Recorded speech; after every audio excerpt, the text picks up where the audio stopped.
Good morning, good afternoon, good evening, everyone. Thank you for joining us today. This is the Keshe Foundation Spaceship Institute Public Teaching in English for Monday, December 11th, 2017.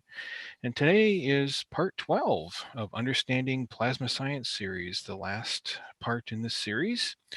And we're going to be covering the health and also a series summary. And again, as usual, we have Jim and Lisa McDonald along with Dr. Rodrigo with us. I'm your host, Flint Mulhausen. Welcome, everyone, and welcome, Jim. Morning, Flint, and hello, everybody. Yeah, thanks very much. We've now come to part 12 of 12. I'm just lucky I didn't make it part 20 because sometimes it goes on. Well, we certainly could do that far if we wanted to. Oh, we'll be doing something similar along the lines next year, but yeah, not in the sort of 12 part, because this has been a nice introduction, hopefully, for everybody. So we'll hand it over to Dr. Rodrigo. Hello, good morning to everyone. Good evening. Happy to be again with all of you.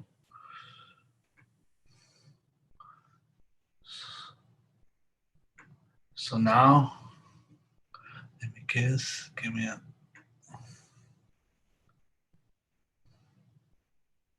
may I share the report? Can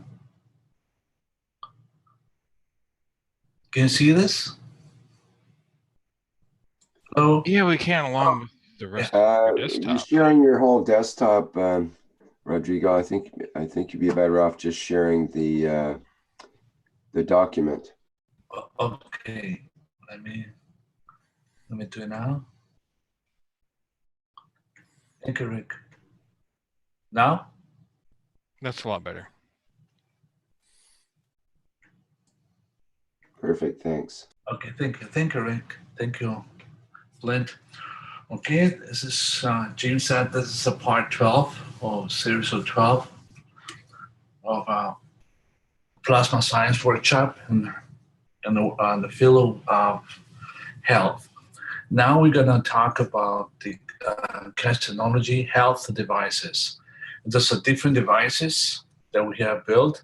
They are made of coils, rings, and dynamic reactors, and a mix of all this. So we're going to discuss as you understand the process, how these devices work. So we're going to discuss these points. So with this, we create an energy field. We create a pure environment, as we discussed in the first teachings, when we how we are involved in this environment outside. There's so much pollution. So that's what we're trying to make now. There's a new environment, good environment for us. So it's also an extension of your soul. You will understand how this works. You're in GANS and plasma state. Your field changes according to your emotions. Your energy field interacts with the energy of the GANS. Both energies change to create field. Your energy field interacts with the patient field. The stronger field changes the weaker field. So to understand this, the field, so there's a different devices. On the left side hand, we have a device with the coils, made of coils. And what happened with this in the right side is the rings. I exposed us, presented these devices on the medical field. And we have incredible man, Closet, who is skills is to see energies out of this devices. And he asked me to take photos of the devices and also photos with the patient inside, 5, 10, 15, 10, even an hour of the patient being inside. And what he have found is that this is a kind of energy that's this device on the left side hand create like a toroid energy field, and the right side hand is create like a vortex. And what he said is it is an energy, but also he can see colors. It has different intensity, different kinds of colors created by this energy, these devices. But he said that these devices, this energy is the energy of the creator. So this energy, if I made this one, he can see my energy inside of this, what he's described as a consciousness. Is my consciousness inside or is involved in this unit? And this is what you all understand how that happened. So it's my energy. And also he said, if he didn't know me, if he didn't see me, once he see those kind of devices, he says the energy. If I put myself among 1,000 people, even though without knowing me, he will be able to find me, because the energy that you put inside, the energy that you have is like a fingerprints. It's your own energy, your own type of kind of energy. So that's what you put inside. When you create whatever intention you have, you will be, that intention will be in that unit. That's the way it works, and that's what the thing that we're gonna explain now. Understand why it's important when you create any of those devices. Anything is your energy you put inside. So this is a blueprint of the people who have. This is a blueprint of a device of the coils. And the way it works is, you see this in the left side board, this one. They have capacitors. Every coil has a capacitors, and the other side it doesn't. What it does, so it creates a field between this side and the other one. So whatever you wanted to extract, if the person is right here, let's put it right here. If a person is right here standing and they have problems they put on this side of the body, let's see if a tumor, if it's a part of the body, and the other side you have pens, you want to extract that energy. It is here.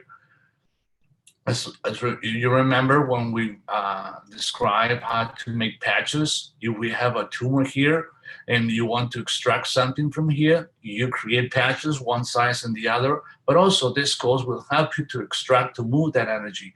So if you want to extract that energy from here, you will use the pen that is right here to extract and connect it to the salt water. The salt water, which is contained, this is a gravitational field, pulls the energy out of the body. But let's see, you have, I'm gonna put it again, and this side, you have the heart. You want to do something to repair your heart. Let's see, forget about this, the one, okay, erase it. You have the person.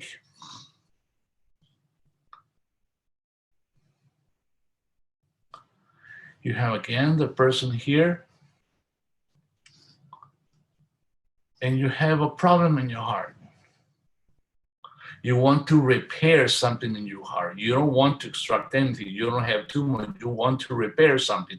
As well, you put patches here according to the GANS that you need to for the heart. So, but in these cases, you're gonna use this pen to bring the energy back to the heart. You don't want to extract. You don't want to connect anything to the salt water. You want to use even 3 of the pens using. You want all the energy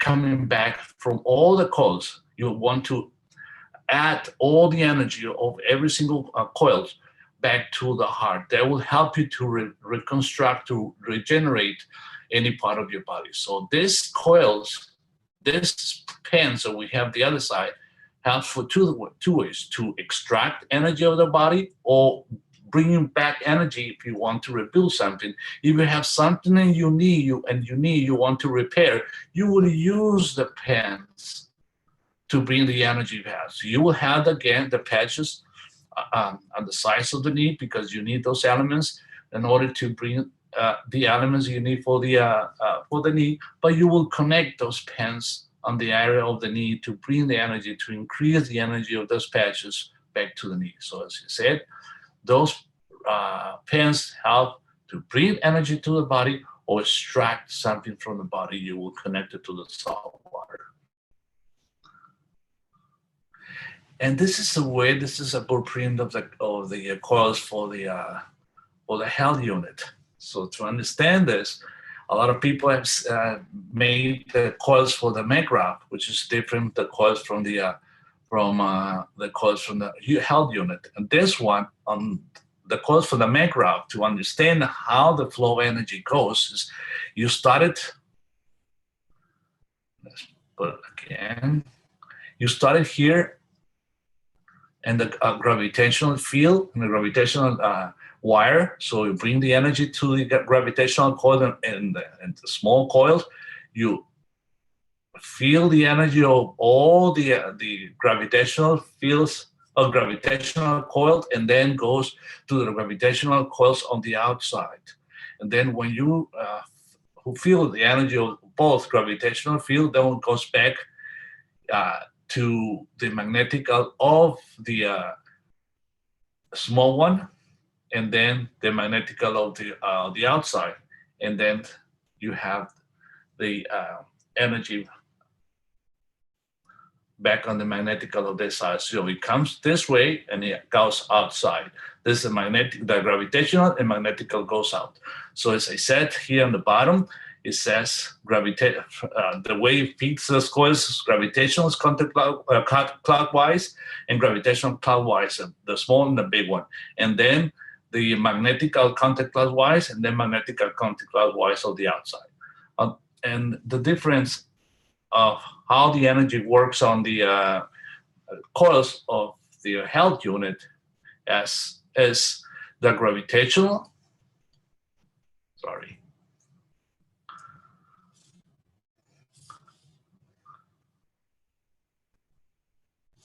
So first you feed gravitational. Here you feed it. It goes all the way, all the gravitational of the small coil, and then the magnetical of the small coil, and then the magnetical feed the gravitational of the big coil, and then the magnetical of the big coil, and goes out.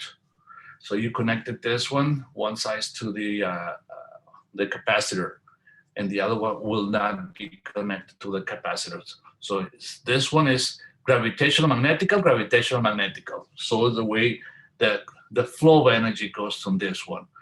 And this is a blueprint of health of the helmet that we use as well. So we have coils and different. This is small coils we normally use for this one. 18 gauge wire, copper wire, to build this small unit. We're starting to use this at the beginning when we start understanding the health unit.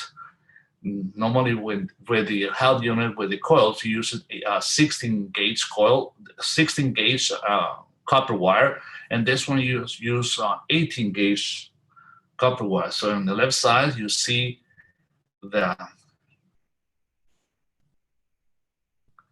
kind of helmet. So we use little coils in the helmet, and we managed in order to, the direction of every coils depends what we wanted to use it for.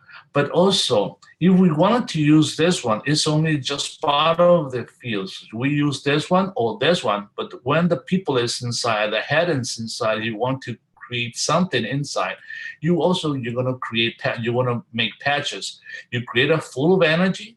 This is made of zinc, all of it. We work on emotions, but also you use patches if you want to change something inside the body. If you want to repair or you want to remove, you have to remove tumors. You're going to use different patches in your head in order to remove those, or extract those tumors from the brain. If you want to repair something inside the body, also you're going to use patches to repair. As we explained the last teaching, those patches you can use for repair or to extract energy out of the body. And this one, then we started to use a different shapes, different ways of helmet. And Dr. Klaus Spiller brought this kind of helmet that was practical. It's full of zinc or CO2. You can use different kinds of GANS inside. And this one on the left side is just a little changes that I made, but based on the design that Klaus Prilled made. So you can use either one, but remember, just as a creative field outside of the body. This by itself is not going to work just by itself, just put it using the helmet. Yes, you use the helmet, it feels the energy. If you use only zinc, you feel the effect, and emotionally you feel better. But as I explained, you're just creating a field. If you want to target a specific part of the body, part of the brain, you have to add patches with a specific GANS, depending what kind of a problem you're gonna resolve inside the brain. But as I said, it's only create a field of energy. This is a blueprint of the, on the left side, on top is the blueprint of the pens that we're using in order to extract the energy, or that we connected to the salt water, or to bring energy back to the body. And the right side, on the bottom, we have the blueprints of the capacitor that we use for the COILS that we're using for the health unit. So you will have the chance to look at them, to see them and the recording, so you can have time to understand all this. Then we came to create a different units using tubes, vinyl tubes, to create a field of energy. We using this one to fulfill with GANS of CO2 and zinc. So actually what we create is a alkaline field that helps to bring balance to the body. We understand and we know that that when we create diseases in the body, especially cancers, is because it's an acidic state, the body. So we want to create this an alkaline environment as well. When we have this unit here, is part of the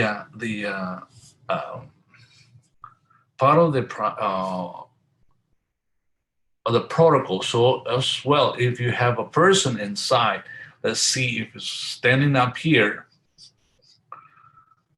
and you want to change something in the body, you will have patches. Let's see if you have something in your lungs, you will put patches in the lungs.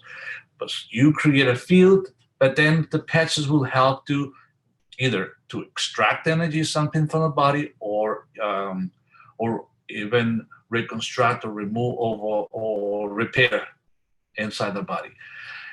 This one, the first one, as you saw it in the first slides that I show you about the health unit, the one who creates vortex, the one who creates toroids, has to extract the energy through using the salt to extract the energy out of the body. And this one, it creates a vortex, is connected to the soil, to the ground. So whatever has to be extracted to the body goes to the soil. It is important this because people, I've seen people that create this unit. I'm going to draw over this one, like a table with rings, and putting the people inside the rings. And the people feel great, feel the energy, but sometimes some people start to experience pain inside the rings, of discomfort inside the rings. Well, what I found that we have to ground that energy of this person's. So when there's two ways, when we have this rings, we use these rings in the table and the patient's lying down inside the rings. After that, I suggest to people to go walk outside the house barefoot and ground themselves in the soils, and it will help to extract. I've seen people that receiving text messages and emails from people that are using this, and they say, complain that the pain lasts a lot of time, even days. So, and when I ask them to walk barefoot on the ground outside, the pain disappeared instantly. So that's another suggestion for different people is to connect, I haven't done it, to connect wires, copper wires from here to the ground. I haven't done it. So you're welcome to test it. As I said, the best way and faster way to ground this energy of the person is to walk barefoot outside. So this has to be careful. And this is, I'm going to show you the way to make those this health unit made of vinyl or plastic tubes. So I use for this one 1 inch diameter, inside diameter tubing, and inside is a 1/2 inch tube diameter. This is based on the Mr. Keshe teaching in the medical field. He taught us that. He said, if you can create 2 tubes, it didn't say plastic or glasses. He says, if you have 2 tubes, one inside the other, and you put the different GANs, CO2 and zinc GANs, you create a different fields that will help the people to change, to extract, or to bring balance to the body and be able to bring health to those person as a health unit. So that's why we have this idea to use vinyl and use connectors. So what I use this, I have first one, I have the tube. It's a 1 inch diameter tube. I started to use the length was not 81 inches, but then I made it a little wider, used 99 inches length. So we have a big diameter on the side. As we said in the photo before, the left side, this is 81 inches. You have to stand up, and this one, the other one is just 99 inches. You can sit down on this one. So once you connect it first, this is easy to connect this connectors, this couplers. You put 1 inch connected, and then you're going to introduce this little one inside. And the best way to do it is you have to use a wire to guide this tube to go inside. If you want to pull, just push it inside the tube, you won't be able to go through all the tube. So you might go a couple of feet inside, but so you have to use a wire. You pull the wire inside, and then you connect it. You make a little hole. You put a wire here, and then you pull it. Pull the coil from the other side. Then we pull the wire from the other side, and this tube will go all the way inside the tube. Once it's inside, so it's you have both sides of the tube. The extension of this 1/2 inch tube. So the first step you're going to do, once you connect introduce a small tube, you're going to put the connectors as a 1/2 inch or 3/8. It's easy to put a 3/8 inch connector. You can have a 1/2 inch, but it's a little difficult, so it's better to use on this 3/8. So it goes easy. Once it goes here, you have to fix it because you want to connect each other. So the best way is to fix this with electrical tape, any color you want. Sorry, connect it here. Once you put it inside, you tape it. So if you push it this way, you push it inside, you won't be able to go inside, because remember, you have to connect both sides. If you don't fix it, it's going to be impossible to connect each other. So once you connect one side, the other side, you're going to do this step. You're going to push this tube all the way inside the tube, because inside this 1/2 inch tube, you have a gap. So you're going to push it all the way down inside this tube, and you're going to mark it. As you see on the right side hand, mark it. That's the amount of tube you're going to go inside. You won't have any problems. Then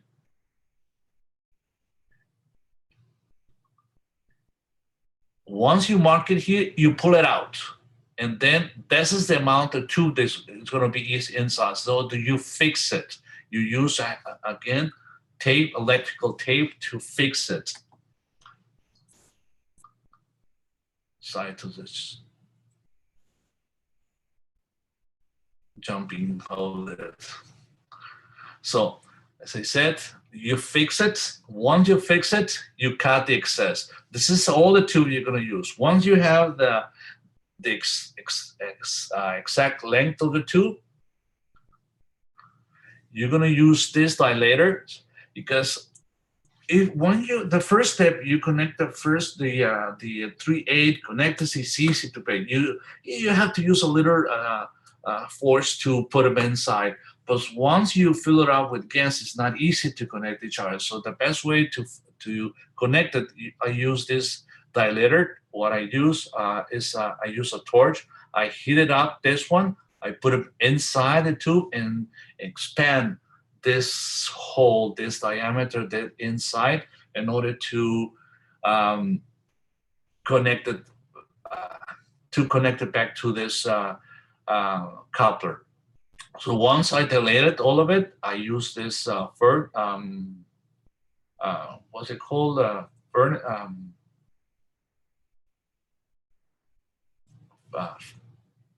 What's it called? Helping me. The funnel? Yeah, Funnel. Yes, thank you. Rick. Funnel. That's funnel. So you fill it up with the GANS. Using inside, as I said, inside I use zinc. GANS inside, and outside you're gonna use CO2. Once you fill it up with GANS, you remove the funnel and you make the connection. And because this end of the tube is wider, so you have to heat it up. I use this heater, GAN heater, to shrink back again this end of the tube, and then I use a zip ties. Zip ties has both, the one that goes inside and this one. So once you tie them up, this inside remains inside. Then you're going to remove the tape, and this is the first part. You see, you fill it out the first inner tube, put the zip ties, it's secure, then you got it. You have the GANS inside. This one, you don't have to dilate. It's easy to go, just a little. You have to, once you fill it up with GANS, it's easy to connect. You put it back, connected to the copper, and then I use heater. The GANS heater, again, I use both sides in order to completely seal. I have no leaks. So then I put a zip ties. Once you have the zip ties, you have it. So you have it, the rings. I have tested with 3 rings. At the beginning, I started to use 2 and then 3 to make tests, but you don't have to. So this is it. You have the tube with the tube inside. You have it's using CO2, as I said, zinc inside and CO2 outside. And the best, this is the different setups of the rings. I suggest if you make this 9 rings, you have, or 10 rings, use the half on the top, CO2 and zinc, and you can add some GANS inside of each one, CO2 and zinc GANS. In every single one, half of that. You want to create a flow of energy. You want to move that energy. So the best way is to use half of that with CO2 and zinc, adding GANS, and the other half on the below, use the same plasma water, zinc and CO2, and you can dilute it with the distilled water, 50%. So 50% zinc, plasma water, and 50% distilled water. And the other ones as well, CO2, 50% CO2 plasma water and 50% distilled water. You want to dilute it, this one, in order to create a flow of energy. You want to be strong on the top and weaker on the bottom to create a flow. So in a different, and also the other ways to do it, if you want to create a stronger feel, a flow of energy, you put on the top copper oxide on the top. But this is important. If you want to put, if you want to do this one, the copper oxide, there has to be at least 1 foot above the head.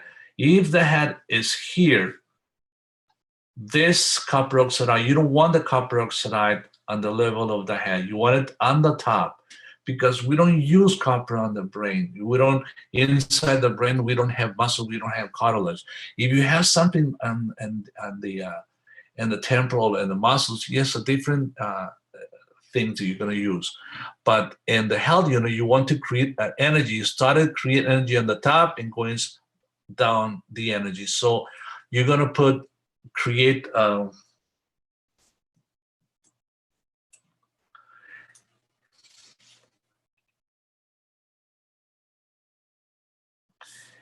you want to put the copper oxide 1 foot above the head. So you're going to have the head here. You're going to have the body. And you will create the flow of energy in 1 CH3 on the bottom top. So you pull the energy from the top to the bottom. You create a field, and you can feel it when you are inside. Without this two, you feel the energy going through your body. But when you put this copper oxide on the top and CH3 on the bottom, you feel the energy going through from your head to your feet. So this is the best way to when you use this the rings unit to handle or to manage the energy of the body. You want to extract something from the body. So this is the best way of the best setup of rings in order to create a different flow of energy of the body.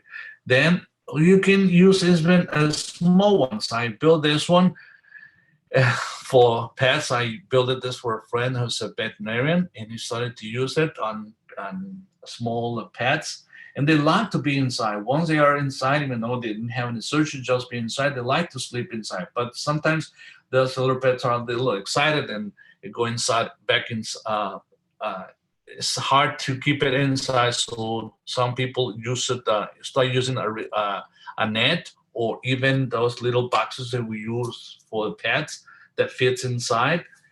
So you can put a pet inside the box, or this containers that you use for the pets when you travel. So you can put it inside, and it's create a field. They love it. They like to be inside that field.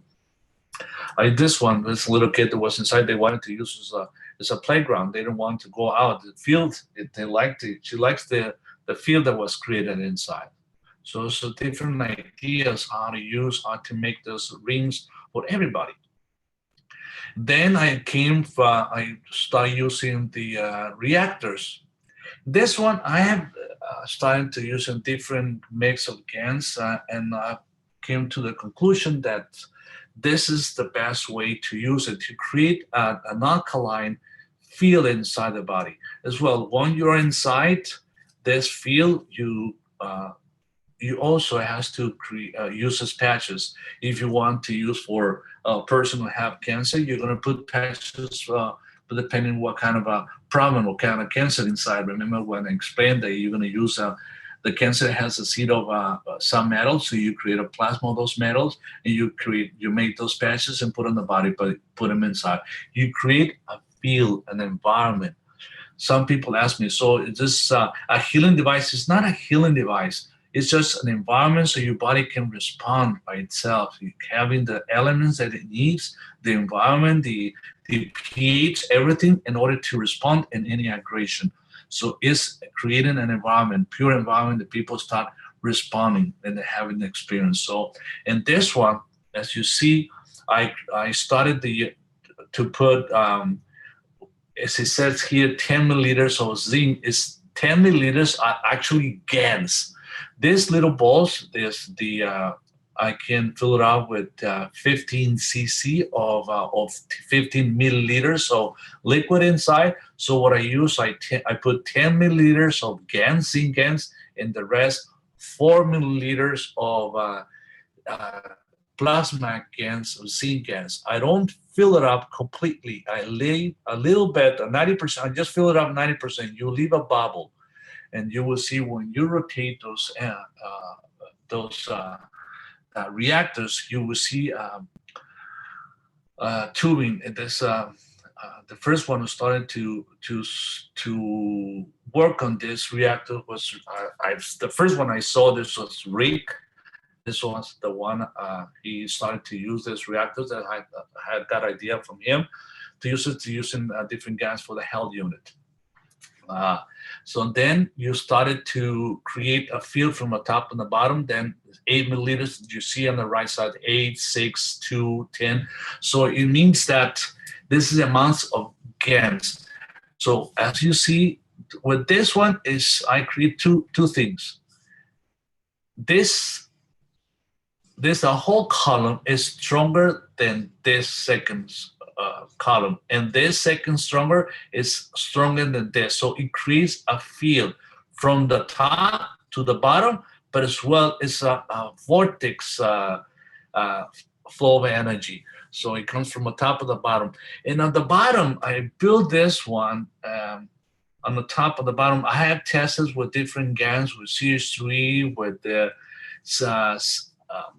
I started to use the CS3 on the bottom, and then I put CO2 with the same amount.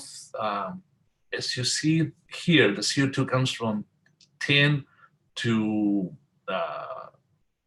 0.5, even only plasma. On the bottom, I put the same amount, 10, even stronger.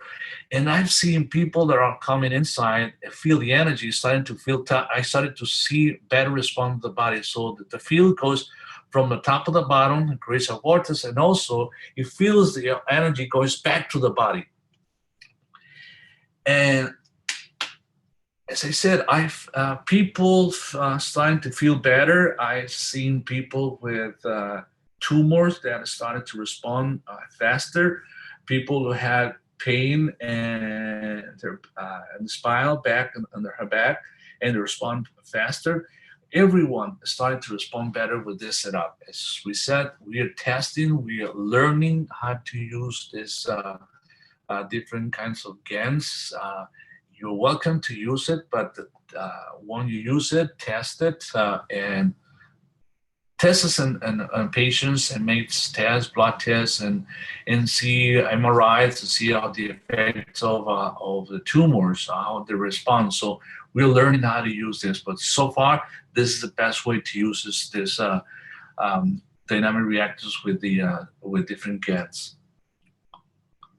And you can sit down inside this, because also when I stand up in this unit, yes, I feel the energy coming from the top to the bottom, but when I sit up, it's like collecting it feels stronger, because it seems like collecting all the energy on the top and goes down to the body and feels stronger, that feel. So there's a different setups of energy. For this one, every single one I use for every column, a transformer, 12 volts, 1.5 amps for every single column. You can control 6 dynamic reactors. Every single one has their own transformer. This transformer is controlled as 5, and as well as every single one. So one of them has on the top, so connected. So it's I use one transformer for every 5 or 6 reactors. If you can see, and I use this connector, female and male connectors, to create this wires, to make those wires and make the connections. And remember, we have tested the field that you create using the GANs inside the reactors. If you connect those reactors with electricity, the regular electricity, you plug it into the wall, it feels the energy, but it's totally different if you connect it to the MEGRAV.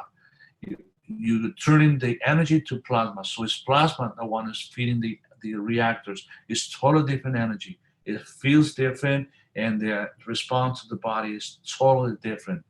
So I've seen people, they're buying the dynamic reactors, and they put them in the columns, and then they plug it in the wall, and they feel the energy. Yes, it feels the energy, but it's totally different energy if you feed those reactors from the MEGRAV. So it has to be a MEGRAV.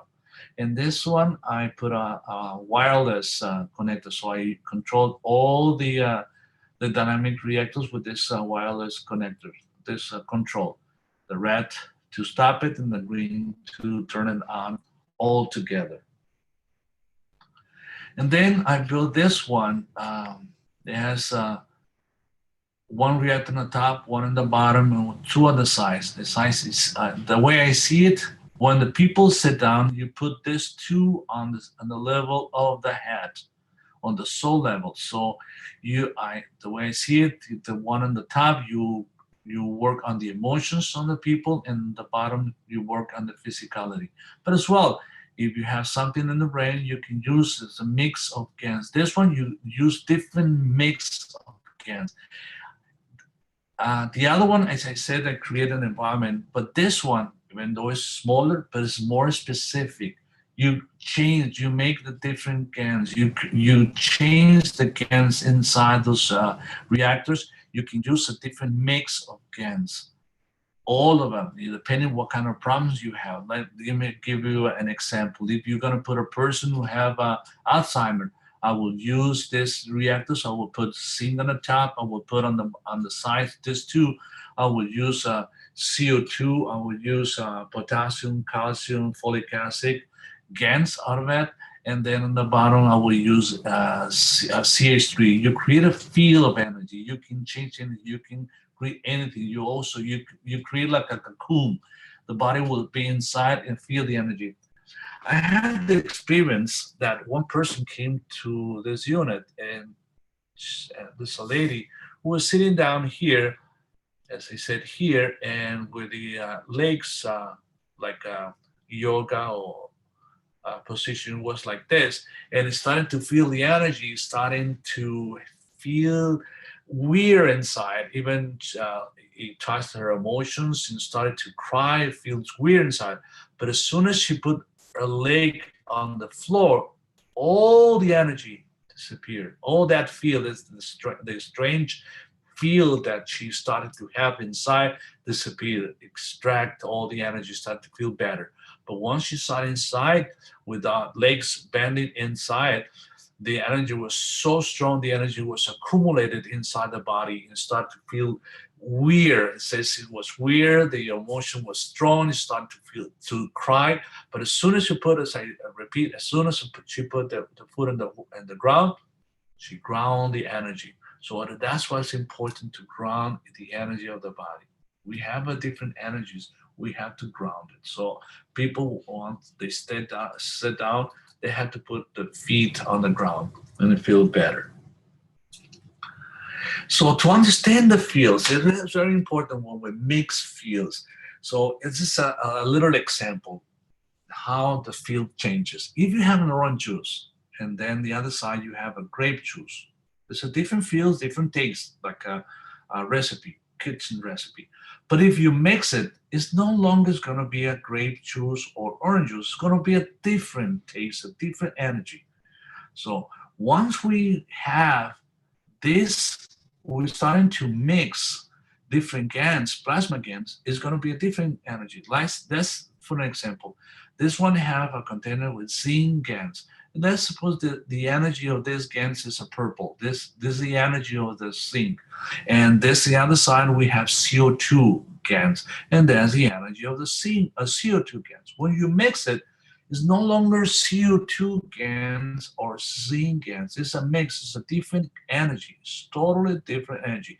This is to understand how the energy works. And this is an example as well when you cook, when you are in the kitchen, you're cooking, you're making food. Depends what kind of emotions you put on, and that time you're making the food. That's the energy that's going to be in the food. So remember, the body has a lot of magnetic gravitational fields. It's full of plasma, full of energy. It's energy. So there's different devices that we can prove that energy surrounding your body. So, and that field the fields change according to your emotions and the body condition. It's a different colors, different kinds of energy. So if you're gonna have, let's see, at that time they're gonna create the zinc GANs. You have the energy. This is energy of love. This is you feel love in that moment, and you have that energy around your body. And when you mix, when you build in this zinc GANS, you mix it. This zinc GANS is going to be zinc GANS with love. That's the way you have to understand. We're mixing fields. You are in plasma state. You are in plasma state. You have a field out of your body. You interact with the GANS, with the field of the other GANS. You interact and you mix yourself with that. You blend your energy with the energy of the GANS. So you make it. You put yourself inside those GANS. If you have, he says, okay, I'm going to build all this to make money. Money, if you're thinking to make money, is lack. You don't have. If you think of money because you don't have, you put lack inside that field. It's a field of lack. So you're creating something with lack, with no energy. That's what you're going to have back, nothing. So it's very important. What are you thinking when you're making those GANs? What are your thoughts? What are your intentions when you make them? That is going to be inside of those GANs you're making. Even the health unit, remember what Claude Etier saw on this unit is the consciousness of the body of the person who made those energy. So depending what energy, what thoughts you put in when you create it, that's going to be inside. How many times we have heard that people said, oh, I trust this a doctor. When I go to visit a doctor, I feel great. As soon as I see him, I feel great. I have so much faith on him. And the faith that I have on him or on her, I start feeling better. Now we have to understand on a different level, a science of this. Why that happened is because your energy, you feel, if you as a healer, you have a field of energy, and that's your intention, and it's a strong field because you really want to help that people. And it's not just an energy that it goes around you like a 1 or 2 feet. It's a strong field that's going wider. It can cover the whole room. So when the people comes to you, that interacts with the field of yourself, the field of the healer, and that's because a stronger field, it has a lot of intentions and good intentions to heal the person. That's why the person have that feeling. And the moment they see the doctor, oh, as soon as I feel the doctor, I see the doctor, oh, it's my faith that heal myself. In a way, it is, but scientists more, to understand more is the field that person interacts with strong field and changes. That's what happened. That's what the healer, when the healer changed the person. So that's why not all the healers have the same response. We have seen even using the same technique, even if you're a healer using acupuncture, and seen, oh, there's a lot of people that know exactly the technique to use the needles, but they don't have. And there's another people that once one of the people have. If we have 2 people, one with both of them have experience all the thing, they know perfectly the technique, and one of them has better result than the other. It's because the intention. What is the intention of the other healer? So if one of the healer have a good intention, love and intentions to really help people, that is stronger field. That will have better result than the one who doesn't have that field, that intent. So, and a lot of doctors, a lot of healers have the intention of really heal to help people, but not all. A lot of them as well have the intention to make money. That's why they don't have the same results. Even they know the technique, they apply the same technique, no different whatsoever, but the results are different because they haven't been able to understand is the energy of the healer will really work, what it does, when it makes a difference. It's not just the needle or the unit that we use, is your intention the one who changed it. So if you're a healer, you put the intention of love, the intention of heal really to help people, the intention of love. That's the kind of energy is going to be around that field, that unit that you make.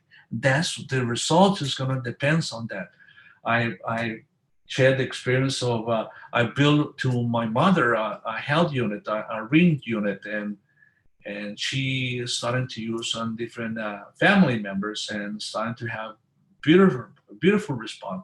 But another person came and took photos and replicate the whole system, the whole ring, and build it, make the GANS, build a unit, and this person was starting to say that it didn't have the same response. We have to understand what kind of intentions were putting on that moment that you were building the unit. Is to using different people in order to make money, or using this unit in order to heal, to help people? It's going to be a different energy, and that's the energy you're going to be affected the body. So you have to understand what we want when we build this unit. So this, because of this, using different energy fields will allow us to restore the body to its original health state. So depending, it's not, as I said, the body of animals, everyone can use these energy fields, not this unit, not just for human, but everyone can use it. So that's the intention. If you have the intention of love to bring people inside, as we said, the stronger field will change the weaker. So we change the person inside and it becomes different. Because we have to understand, aging is a disease. This body was made to last more years than we used to have.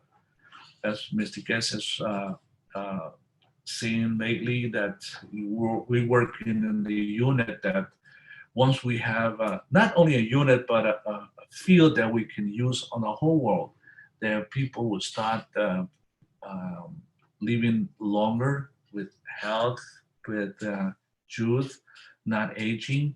It will live a lot longer. So this is a goal as well of this technology, to make those changes on the people. So the health unit for me is a training devices, because you are the one who make those changes. You are the one who create. Your own energy is the one who's going to make those changes, not the technology. The technology, as I said, is only helping you to bring your intentions to people to make those changes. Once you understand, the whole process is going to be different. In order to achieve this goals, is you have to understand that you are soul. You exist because you are the soul. You are the one who had the power within you. You are the one who have the intentions to change people. In order to make changes, you have to understand that everything is here and now. What does it mean? Is you have to understand the past doesn't exist anymore. If you create in your mind, you living in the past, you living in the emotions and the victimization of what happened in your life, you bring this kind of energy in the future, in the present and the future. You're creating over and over the same thing. But if you live in the now, since now you don't have anything. The past is the past. It's past already. Doesn't exist. You live in the now. Whatever you want now is what you're going to have. But you have to understand, you have to start believing in yourself. You are the one who has the power. Once you understand that you live in the now, that the past doesn't exist. So the past is the diseases. The past is the illness. Is the past. You don't have it. You have to believe in yourself that you have the power. That's when you understand that your wish is your command, because it's you the one who's going to make the changes. As I've said many times, this unit, that devices, is just a training devices to make us understand, to feel, to the power that is within. That we are the one who's making those changes, not the unit. The unit has, those units have your consciousness, your intention, your love inside. And this is the most powerful field, more than the GANS, more than the COILS, more than the ring, more than the reactors. But it takes time. As I said, it's a training devices, training. We are understanding little by little. I've seen people at the beginning when I started, even myself, when I started to use this technology, the effect that I see in the people was when I started to see the effects was after several days. But now, the more I understand this technology, the more I put myself inside, the effects are faster. So as I said, we're learning. We'll learn how to use this technology. If you have any questions, please.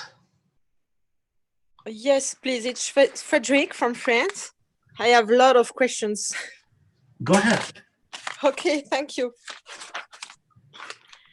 So if I understood well, when you showed the connections for the coils, the nano-coated coils, you said that the inner coil was not the same direction that the outer coil, isn't it? One is magnetical, for example, the inner, and the outside. The outside one. Sorry. No, I guess I'm gonna go to show you this. This one? Yes. Okay. So when you do it, I thought we have to do it all the same directions, you know? But when you talk, I understood, maybe I didn't understand well. I understood you tell us that we have to do the inner one in one direction and the outer one in another direction. No, it's the flow of energy. When you have the coils, let's see, all the coils, you make all the coils counterclockwise, all the coils, you make the coils. But you have a lot of ends. You have the different connections. When you connect, you are the one who will decide the flow of energy.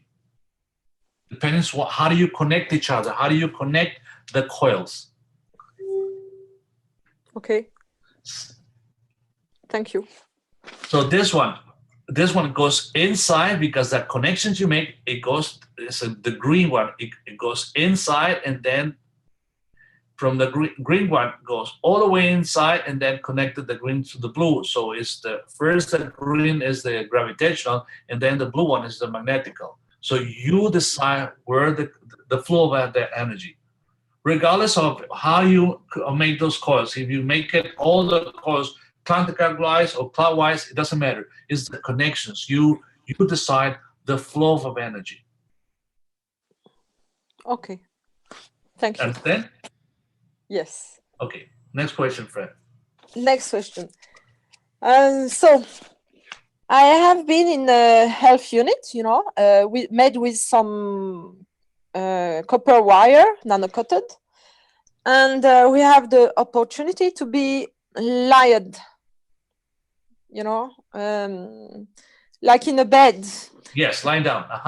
Yes, and I was wondering because you said hers that if it's plasma unit with some liquid GANSs, we have to work after being in the machine, so all bad energies will go in the earth, you know, we have to ground. So I was wondering, it's probably the same thing for the nano-coated copper coils machine. Yes, for the copper machine, copper wires, you use the salt water. So you connect the wires to the salt water if you want to extract some energy out of the body. Okay. But with the rings, you don't have salt water. Normally, it creates a vortex field that is grounded. The same vortex is grounded on the bottom. That's why I've seen people or text people that ask me, so why I have pain when I build the rings, as I build a bed with the rings and people were inside. It feels great, the energy, but some of the people start feeling pain and discomfort inside. And as soon as I told them, okay, allow the people to walk outside the house barefoot, they ground the energy, is starting to feel better. Oh, okay, I understand. And for the salted water, do we have to change the pot between each persons? I mean, if you that questions, we made it to Mr. Keshe. No, you don't have to. You don't have to change. At the beginning, when we all started to build these units, we started to say, hey, we have to change the salt water for every person because it's going to be contaminated with the person. No, we don't have to. It's not a contamination. It's just the same water. Just you don't have to change it. Once you put it, you extract it, you don't have to change it. Okay. Thursday in the teaching, I heard Mr. Keshe saying that GANSs were drained, you know, when they equilibrate they don't last forever, and a time comes where they are all drained and we have to change it. So I was wondering if you made NELF MEGRAV units with plasma tubes, you have to change it sometimes. So I was wondering, how many times do you think we can keep these GANSs? Is there, maybe it depends about how many people are using it, and well, if you started to see any changes inside the rings, you might have to change it. If you see it, I haven't seen any changes. Okay. But if you feel you started to see that the rings or the plasma inside the ring started to change, you might have to change it. Okay. This is about experience. This is a matter of time. Yeah, Now, I know. I have the dynamic reactors. I haven't used that much the ring, so that's why I haven't seen much changes in the ring. I stopped using the rings because I have the dynamic reactors, and I use more the coils.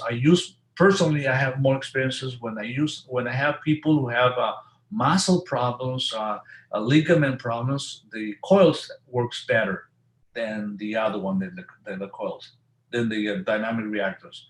So if a person comes to me that has back problems or knee problems, I use the COILS health unit. It has better response than if I use the dynamic reactors with CO2 and zinc, because the coil has copper. The copper works on the muscles, and the ligament has stronger field that works on the muscles. So every single unit has there's a different energy, every single one. And I started to learn how to use those energy depending on what kind of problems the person has. Okay, thank you. When you have a paint pad, for example, made of GANS, as Mr.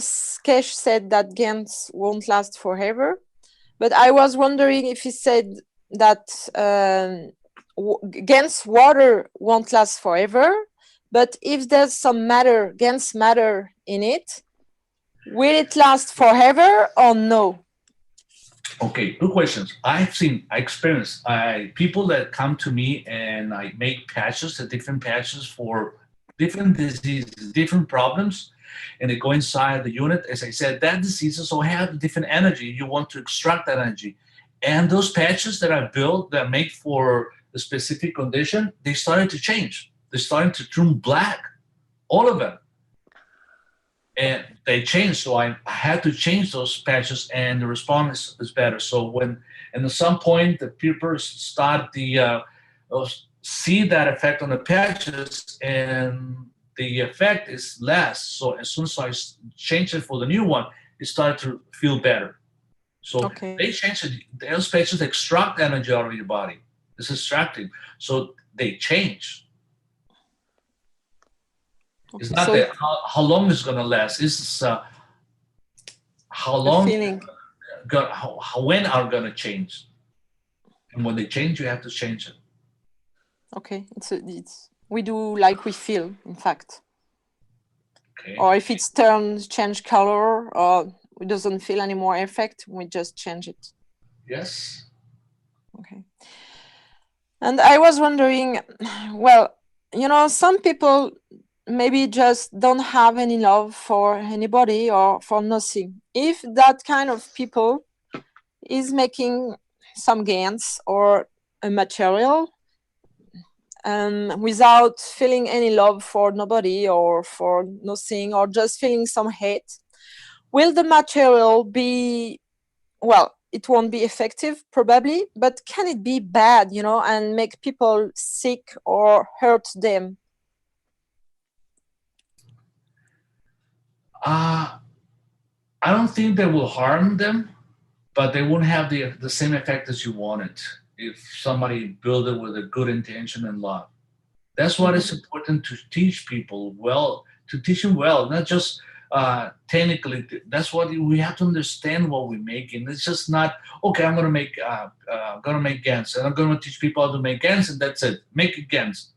You have to understand why you're making GANs, for what reason you're making GANs, what is intention. So as well, also, if you had intention, okay, this is you, I have intentions to heal people, but someday you don't feel well, you don't feel good, you are in a bad mood, and you go in yourself to start making those GANs. You put in that intention. And as I said, when you make food, how many times you go to a restaurant and after you eat, you feel bad. You feel bad with that food that you ate is probably was contaminated. It wasn't contaminated. It's no, what happened is what kind of intention the cook had on that moment. Probably they were fighting and they have a bad intention. And that was put in that food. So somebody's go ahead. Yeah, the mic was open. Go ahead. Okay, somebody, if you eat that food that was made with bad intention, that cook that had no good feelings, you eating that energy. That's why you have problems when you ate that problems. I went to a restaurant and after that food, I don't like it. I don't like that food. I used to go with that restaurant. They used to have good food, but now they're not making a good food. Is really the food that was affecting you, or is the intentions put in that food when it was created that have an effect on yourself? So is the cook, the people who's making that dishes, that food is the energy that you're eating. Probably the person who owns the restaurant buys the best food, the organic food, but the cook at that time, it doesn't have the good intention, it's not going to be the same food. You have to understand the energies, how to work with energies all over the world. This is to say, once you understand how the world works, is a different scenario. I have said many times, this is a playground. Once you understand the rules, you're starting to enjoy better. But everything is energy, everything. Any other question, Fred?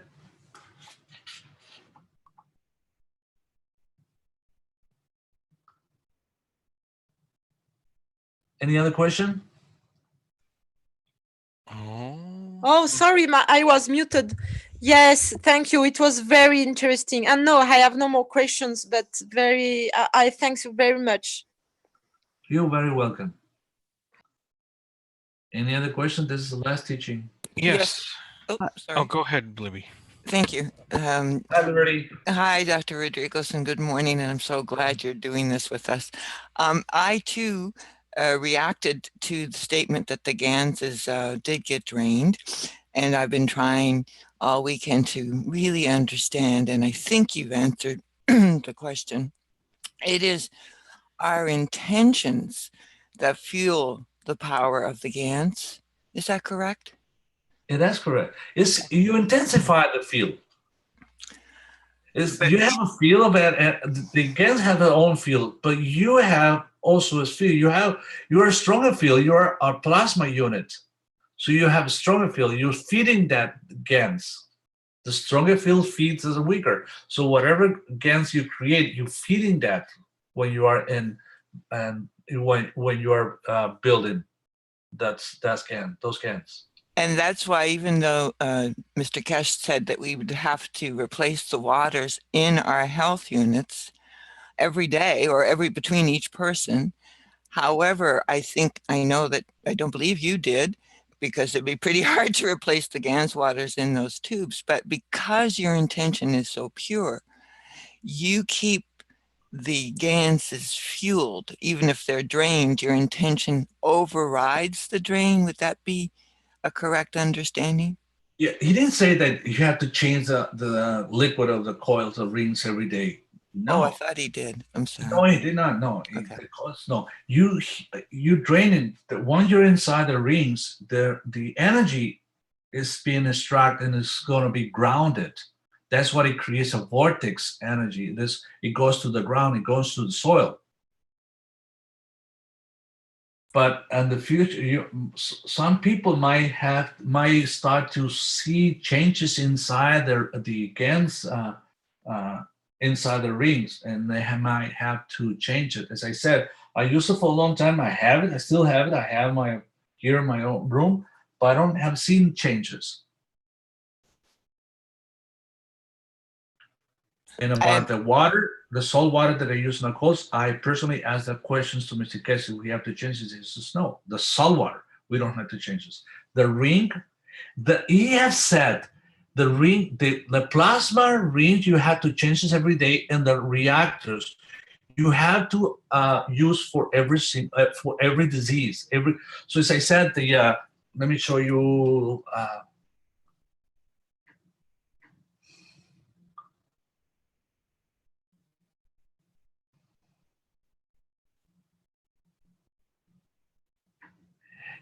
We had this unit that has to create an environment, alkaline environment. But now we have this one.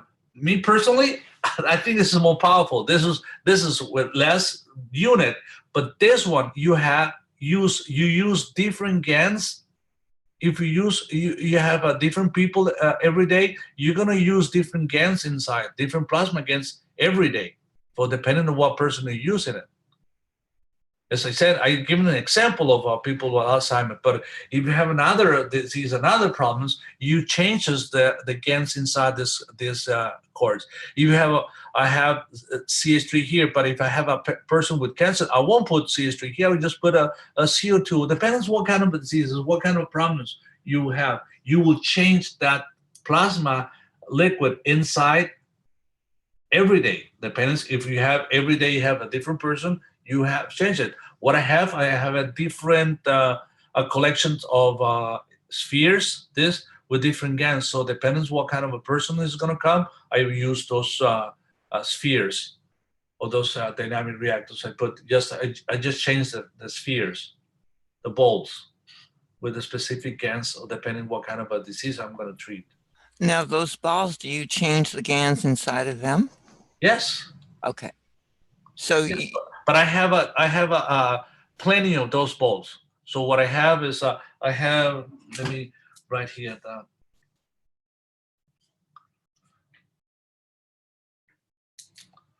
What I said, if I have different balls. I have like this one mixed with CO2 with calcium, and another have CO2 with potassium, and another have the CO2 with potassium, with calcium, with magnesium. I have different ones. This one, so I have different ones. If a person comes that I need this one, I put this one here. If it's a different person that I need only potassium, I use this one. If I have a person who needs magnesium, I use this one here. But I have different balls, and I save them, I store them in different places. So whatever person is going to come, I change just this little ball. This. Okay, I think I'm starting to understand, but I thought I understood that even those GANs in the balls, they do get drained because they bring balance to the person. And once they're in balance, they are no longer have the same strength that we need for the human body. And this is, no? Okay, I'm still trying to understand this. Thank you. I'm getting a little bit more clarity, but it was a real surprise to me to find out that these little suns that I thought would last forever actually do get drained. And that's what I'm trying to understand is, does our intention override the draining? Like, if you know how powerful these GANs are, and if they are drained, is your intention, well, I think I know the answer, your intention is more powerful than that anyways, so that would keep them active? Or am I not quite sure if I've understood it correctly, that all the GANs, because I believe he said even in our dynamic reactors, we needed to change the GANs on a regular basis. No, he said that use different GANs for different diseases or different ages or different genders. Use a different. You have to understand. You want to stop playing with the GANs, but not that you have use. Every day you're gonna change those. You don't have to change those GANs inside every day. Thank you so much, If I Doctor. have let's see, two persons with the same problem, I'm not gonna change those GANs. I'm gonna leave it the same way, the same setup for those two persons who have the same problem.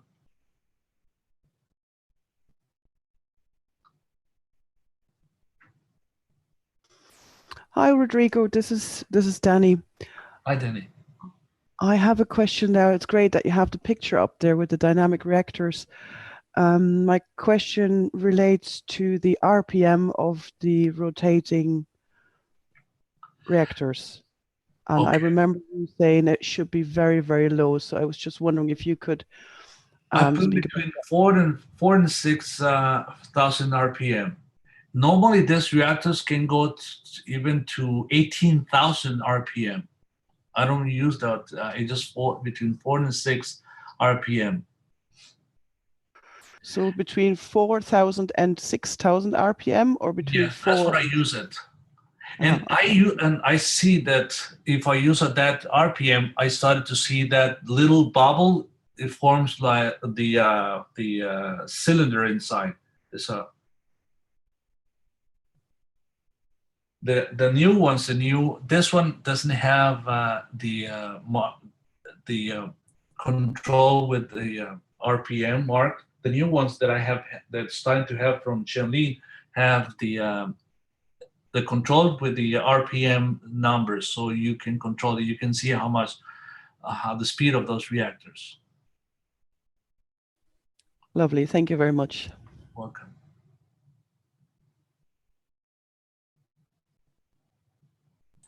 And thank you, Dr. Rodrigo. I think there's still some clarity that I need, because I thought I did hear him say that, and I helped to transcribe that. So it is the clarity. Did you happen to hear that workshop on Thursday? It was it was in the 3-hour, 15-minute mark or so.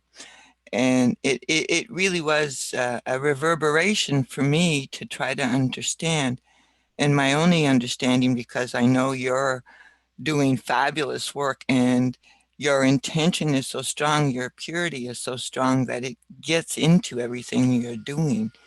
And I believe that was the lesson Mr. Keshe was really trying to teach us, was that our intentions are so powerful that in fact we don't, well, he didn't say that, but my understanding from being in these classes that we don't really need anything but ourselves and the purity of our intention and the desire to help people find balance is more powerful than anything else. And from listening to you and how much you've given to us as students, I really believe that is the case. But he did, from my understanding, say that we needed to change the GANSs on a regular basis. We needed to change it on our breathing apparatus. We needed to change it in our pads. We needed to change it much more regularly than heretofore I realized. And I was just looking for clarity on that. And I don't question you at all, Dr. Rodrigo. Your heart and soul is in everything you do. And I guess that's what you're really teaching us as well, is that the purity of your soul, your desire to serve is so powerful that that gets passed to the patient, to the client. And from there, they still are the pilots of their own ship. So if they are not able to turn themselves around, that's where taking 100% responsibility for our own well-being comes into play. Do you know what I mean? I do. Yeah, thank you. Yes. Thank you.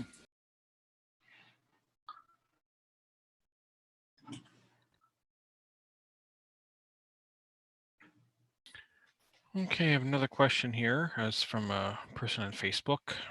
how often do you use these devices, and would one become dependent on it in the long run? Often, well, people, depending on this, the promise, but I've seen people with cancer that use between 3 to 6 months, depending on the people. I've seen changes, and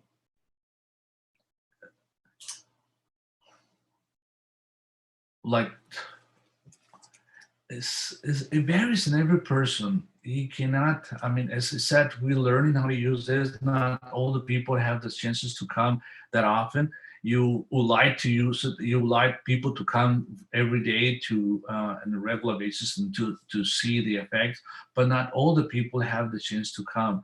You want them to use it more often, but it's not all the people have the opportunity to come or the chance to come. They have to travel. They have only a few days off of work, and they come and they see the effects. But people that have severe diseases like cancer, they have come for 3 or 4 months, and 5 is the longest they have come and have changed. But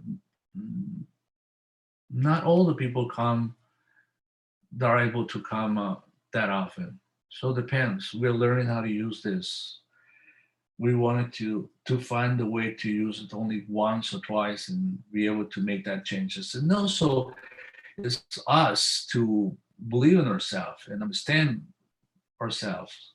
And that's what we're doing. As I said, this advice is also training devices for us to understand our intentions, to believe in ourselves, that we can work on that. But also, that's very important, what the other person wants. You can put all your intention, you can put all your love, you can put all the technology inside that can, that you can change a lot of people. But if that person doesn't want to continue the life, you not will be able to make any changes. So it's not just by yourself. You have the intention. Yes, you have you raise your soul. You have the intentions to change it, but also they have the free will. They have the free will. They decide by themselves. I have seen people, they make everything and there's no response. People don't respond because people don't want to leave. How many times Mr. Keshe have told us different examples, like the person who brought the sight back, and she said, I don't want my sight back because without I have all the people around me. I like the people around me. They didn't want to have the sight back.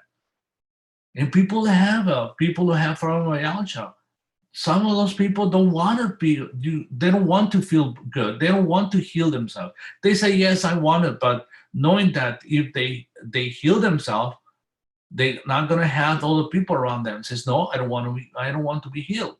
So regardless of your intentions, of your love you put in the devices, if that person doesn't want to make the changes, you're not gonna make those changes. So you have to understand, everyone has their own decision. Everyone has their own will. And you have to respect it. There are people come and says, I don't want to live anymore. I'm sick of this life. I don't want to leave. People that my family bring me to these devices, but I don't want to leave. What are you going to do? You cannot do anything. I know you have the intentions to make those changes, but if this person doesn't allow you to go to help him, you won't be able to do anything. And you have to understand that. One of the advice that I give of persons, don't get involved with those people. Remember, those persons that are sick, that have diseases, they create their own diseases. With all due respect, you don't have to be responsible. You don't have to feel responsible for that. You want to help them, yes, but also they have to put their side to make those changes. Because if you are involved, if you start involving yourself to those persons, you get that emotions, you get that energy. You're gonna start having those problems. You getting that energy, you receiving that energy back to you. You extract energy out of the body, but as you said, you have a body, you feel the energy, you have a field of energy, very strong energy, and a strong field, you change the other person, but you extract that. If you're not prepared to do that, you receiving, you get that energy. I know a lot of healers, different kind of techniques they're using. And some of them, if they don't understand that fields of energy they're working on, they receive, they absorb that energy and starting to feel, to be ill, to have those diseases. Yes, we would like to have a beautiful world without diseases, but not all the people are ready for that. There's a lot of suffering all over the world, and they are sick of that suffering. So we are understanding this technology, but we're understanding how to change the whole world. We're working on it. We want to create that energy all over the world, but not all the people are ready. And you have to understand that. You have to be careful, very careful when you're dealing with people with diseases. You help them, you have the intention, but help them. Don't be involved in the emotionally, because you will receive that energy. You'll be affected. Trust me, I've seen many people, many healers, they're involved in emotions of people, and they got sick.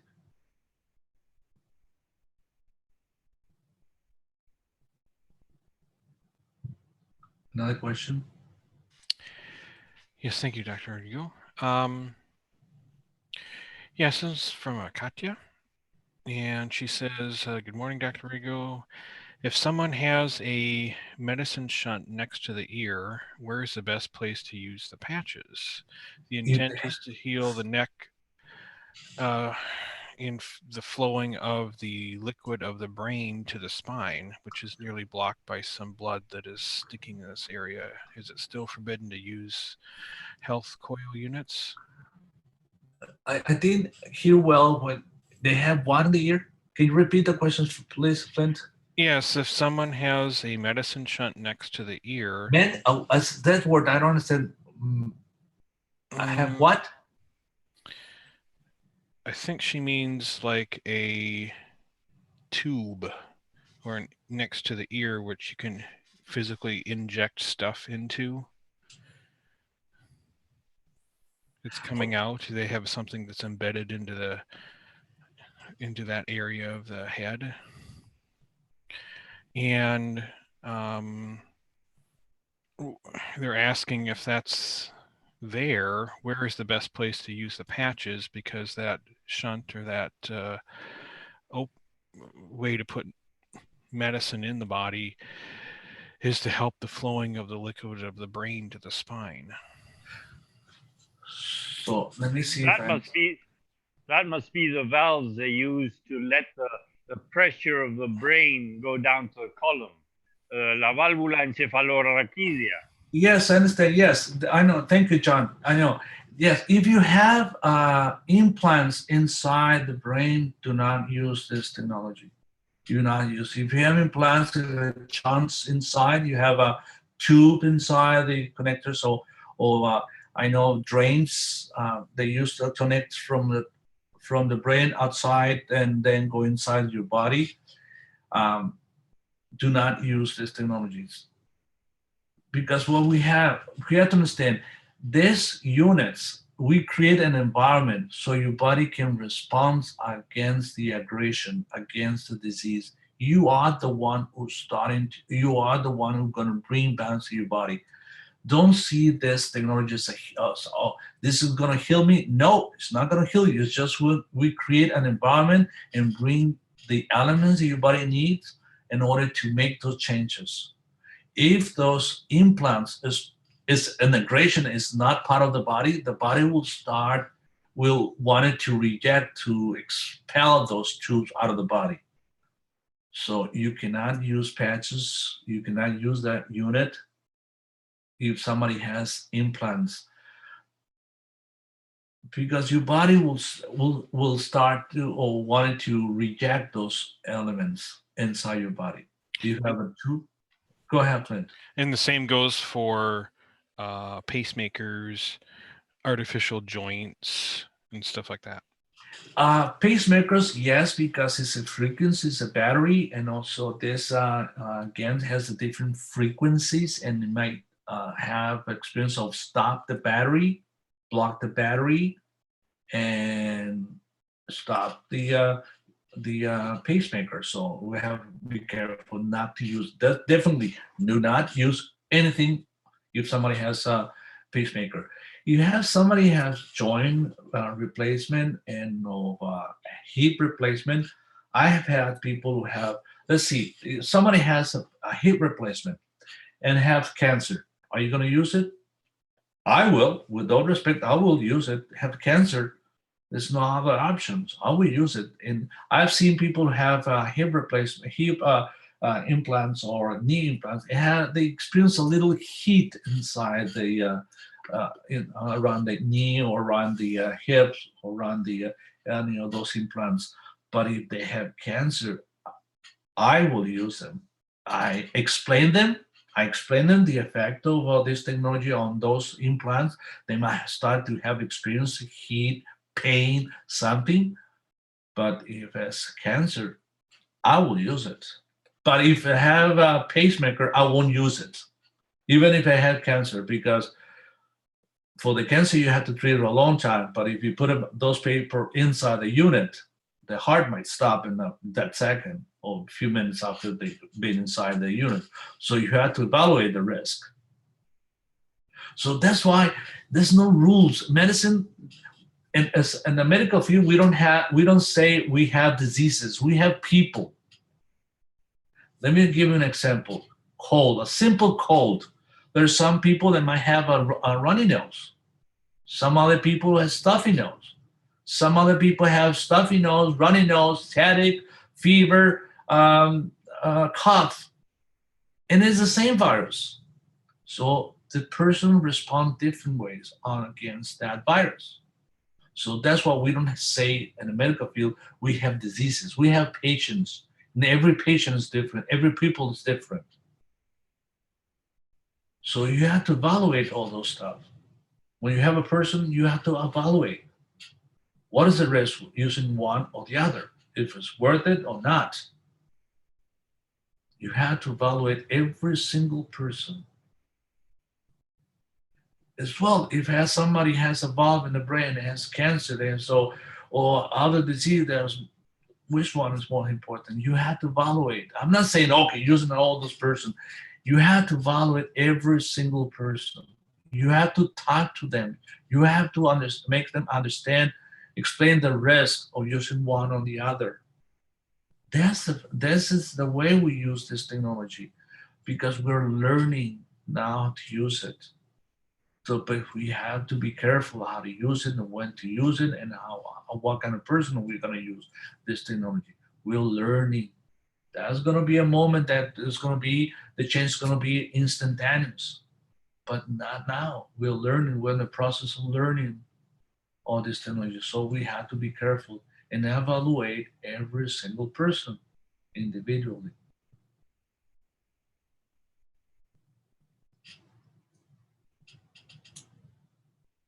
That's why, and also techniques. I've seen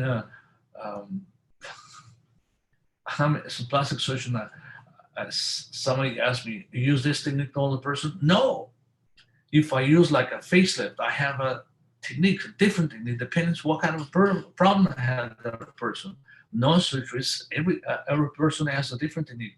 If somebody comes and learn a specific technique and want to apply that technique to every person, it's going to have a lot of problems on other people, because this is not the technique that we have to learn. We have to understand the techniques, understand the bodies.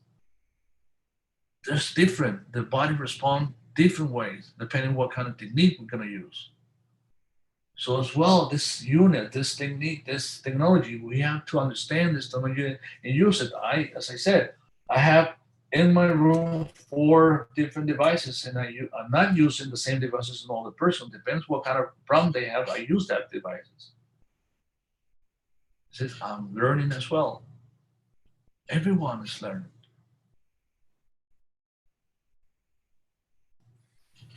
Thank you. A couple more here.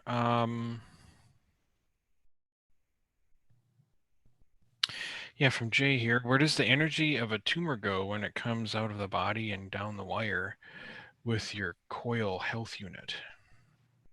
What is the energy of the tumor? Yeah, where does it? He's asking, where does the energy of the tumor go? If you have the, okay, I can answer this question. If we have the COILS unit, you will see that salt water, it might change a little bit.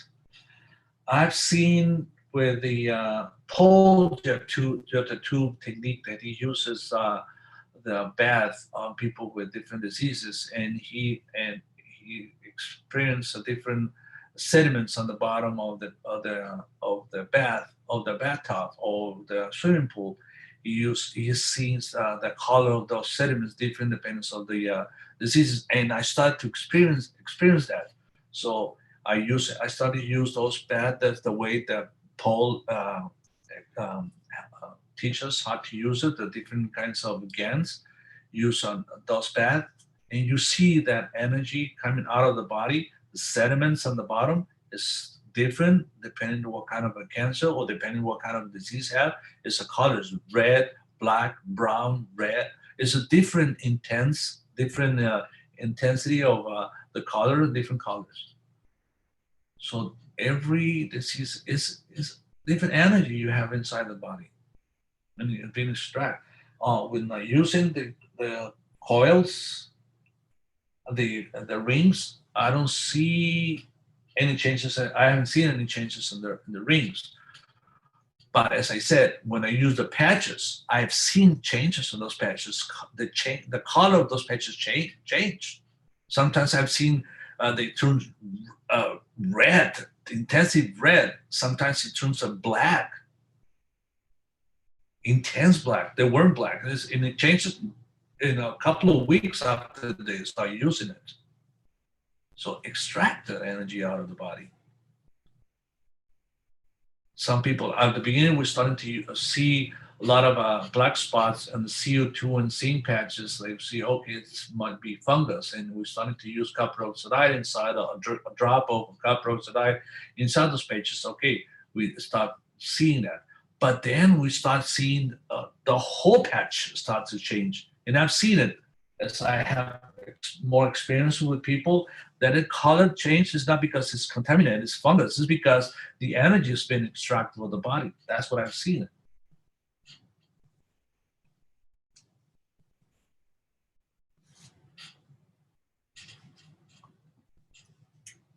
Thanks. Okay. Is there a blueprint available for the dynamic reactors portable health unit, the one you're showing on the screen now? It seems to be easier to build than the one with the rings. This one? That one, that one, I think, yeah. No, I just build them. Is there a blueprint? I'm gonna. I posted on Facebook with 2 coils on the top and the bottom. I'm gonna post it with this one with 4, but I'm still testing with different diseases. I want to put more information on that. That's what I haven't posted on the Facebook, but I will. I will post it on the Facebook, the unit with 4 reactors, dynamic reactors, this one. But as I said, I'm testing different people and having different results. So once I collect more information, I will post it, because a lot of people start asking questions and I want to have those answers and not just posting a different one without any answers.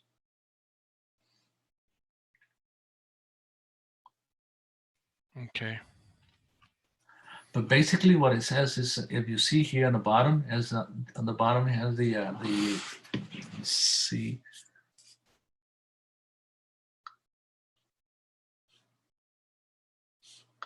Here is the MEGRAV.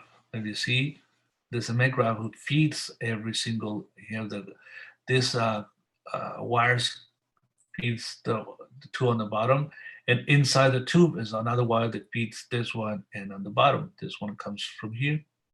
So everyone, but it feeds, everything is fed by the MEGRAV that's behind here.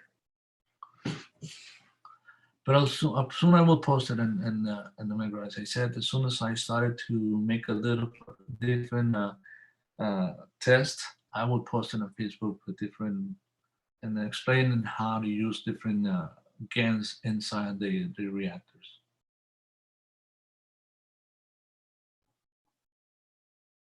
Yeah, that's good to note that all of the power for the motors is coming from MEGRAV. It's not directly hooked into the wall. Yes. That makes a big difference in the field generations. Rodrigo. Yes, John. Yeah, I think a big mix-up about changing the GANS water and whatever is we always talk about GANS, and we've got to make a big difference between GANS and GANS water.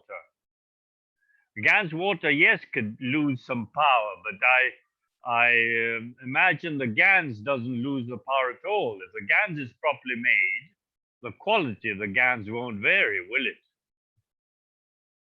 Yes, you're right. Yes, when I make this, or use those coils, I put GANs on that. And those spheres, I put GANs inside. Even if I'm going to use calcium, I put GANs of calcium inside, not just the plasma water. I put actually the calcium made already GANs of that. I put GANs to make it stronger field. Dr. Rodrigo. Yes, Shalan. Good day. Good day. I would like to add one thing that maybe the student here, they didn't understand it very well. We are dealing with magnets. Magnets, even in the liquid plasma or GANS plasma, they are magnets. So if you apply it to a patient, this magnet will pull out the illness of this person. Any person come to these units, if you use it for another person, you need to change the units. That means you need to change the water, if it's the water, or gases, if it's gases, because it's full of, it's pulling out from this person, this illness or this disease or this energy. So this energy, you need to change it for other person. Thank you, Dr. Rodrigo.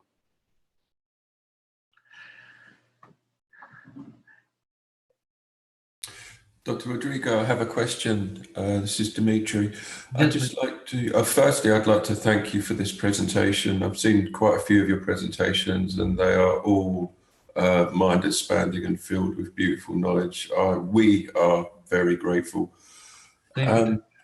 My question is, it's reverting back to something that you mentioned earlier on about healers taking on the disease of the people they are processing. What can we do as human beings without using any technology to minimize that and to prevent the healer taking on the energies and the personalities of this person? How can we protect ourselves? Protect ourselves. Also, it's not taking the energy. Maybe I should give you some background if that's not too much time. I don't want to take up too much of your time.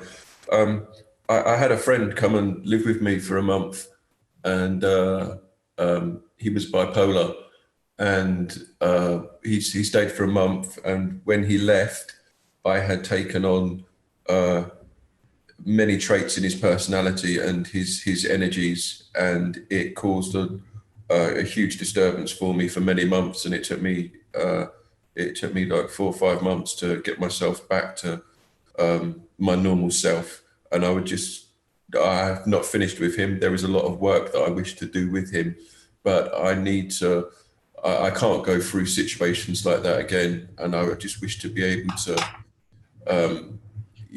not be so gravitational when it comes to processing him, and just to to be able to protect myself from that, please? Yes, the first thing that, you know, the word impact. How many times you feel emotions, or you feel emotions of somebody, you feel depressed and you don't know, you don't understand why you feel depressed. Once I ask myself,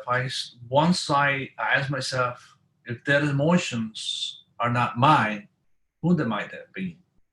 If it's I'm starting to name persons, and once you understand that those emotions, those feelings are not mine, I start to feel better. That depression is starting to go away. Once you understand that are not mine, you're trying to understand, okay, this is not mine because I have no reason to be depressed.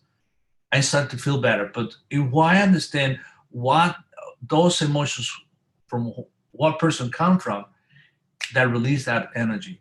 The first thing they have to understand that it's not yours. That is the first step to remove that. If I myself, I put myself inside the unit as well. I use the unit every day, at least 20 minutes inside the unit. I put myself inside, I feel better. If I start to feel depressed, I start to feel emotionally involved on this person, and I wanted to get rid of that feeling, I go inside the unit, and that's it. I feel release of that. But first, the first step is to understand that it's not yours. When you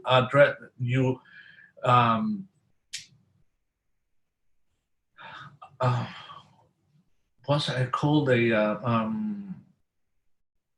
you pointed that it is not yours. You make that statement. This is not mine. You're starting to heal yourself. Okay, so if from what I'm understanding there, I just literally need to focus my attention on my emotions and my perception of things, knowing that this is not me, it's not mine, and just kind of pass it on to maybe walk around barefoot and pass it into Mother Earth, pass it into the ground myself. It helps a lot when you ground yourself and you go outside, even lying down on the ground and the grass, you release that energy. But once you make that step, it's not mine, you understand that, and you're grounding yourself, it goes away. Yeah. But the first step is to understand that it's not yours.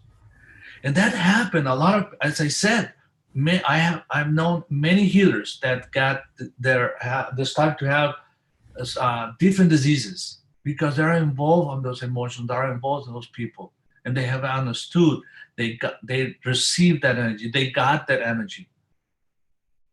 They, like the gravitational field, they extract that energy out of them. They start to feel better, but not yourself, not you. You're starting to feel bad and bad and bad. But as soon as you're address it and you understand that not yours, and you go outside, you have the command, you have the power within you. How many people know that statement? How many people really understand they are the souls? There's still people that do not understand that we are the souls, that we have the power within. There's still a lot of people in the religion state that the God is outside, that is a guy with a beard, with a big cane that make all the statement, that make all the changes. That's not true. But how can they change? They cannot. They don't believe in themselves. They don't believe the power they have within. So you are the one, you are aware that you have the power, and you make that statement, they're not yours, and you have to release, you release that energy. As I said, the person that was sitting in this unit, that was sitting down and started to feel depressed, a lot of energy inside, pain, and as soon as she ground herself on the floor, energy went away. That's why changing the GANS every day, so I said, I still understand to change it. I will change it depending on disease, but not in every single person I will change it, because that energy is not remain inside the tubes. That energy, you drain that energy on the ground. That's what my experience. Surely, we know that we can affect the GANSs in the initial production stage. So, you know, if this unit in front of us here, if that was used to process a disease on a client, a patient, and then the processing was complete and the disease was not manifesting in that person any longer. So we know that the energy had been taken from the person and put into the reactors. Because we know that we can affect plasma just with our intention. Surely, if then the healer would then project their intention onto the reactors to release that energy, so there would be no detrimental effect. Do you think that is possible? Yes, as I said, my experience is, as I said, we had to learn more. We had to understand a little bit more about using this unit, this plasma. I know they extract the energy out of the body, but after having that experience of people, and not only one, and I have tested the different ones to not to run themselves, and it feels different. So we don't keep that energy inside the cores, inside the sphere. So we drain out that energy. You create a cocoon inside of that reactors, and that cocoon is grounded, and that energy will extract that body. Your body extract that energy, goes to the ground. I still have. I'm going to make those questions. I'm going to discuss with Mr. Keshe a little bit more about this. It's my experience. Hello. Yes, Mario. Oh, yeah. Hello. You know, I seem to have a different understanding of what Mr. Keshe was saying last time about changing the waters and all that than everybody else seems to have. And maybe I got it totally wrong, but what I thought he was saying is, like, for example, if you're using a pain pad, the purpose of the pads is to bring a balance to the fields. So if you have a pain, then it's going to bring a balance. And once you brought a balance, then you're in balance there. If you have another pain there, it's because there's another imbalance. So using the same pain pad is not going to help. It's not that you're draining the energy, it's already in balance with those fields. So it's already in balance, can't do anything. It's not that it's drained energy, it has to have a difference you have to have a gradient. So if you've already balanced those fields, especially with the breathing, if you're breathing and it's the same GANS or GANS water or whatever all the time, well, once you've done it probably once or a few times, you've already brought a balance at that level. So you need to change it so that you're connecting to different fields, so to speak. Am I wrong in understanding that? Yes, when using the patches, yes, it's for a specific person. If you use a breathing device, you're using a breathing device for one person. You don't mix, you don't share this breathing device with a different person. If you're using that device to a specific condition, once you change that condition, you don't need to use that breathing device.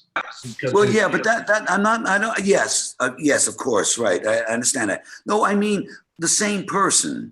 In other words, I'm talking about what Libby was asking about how the GANSs drain energy.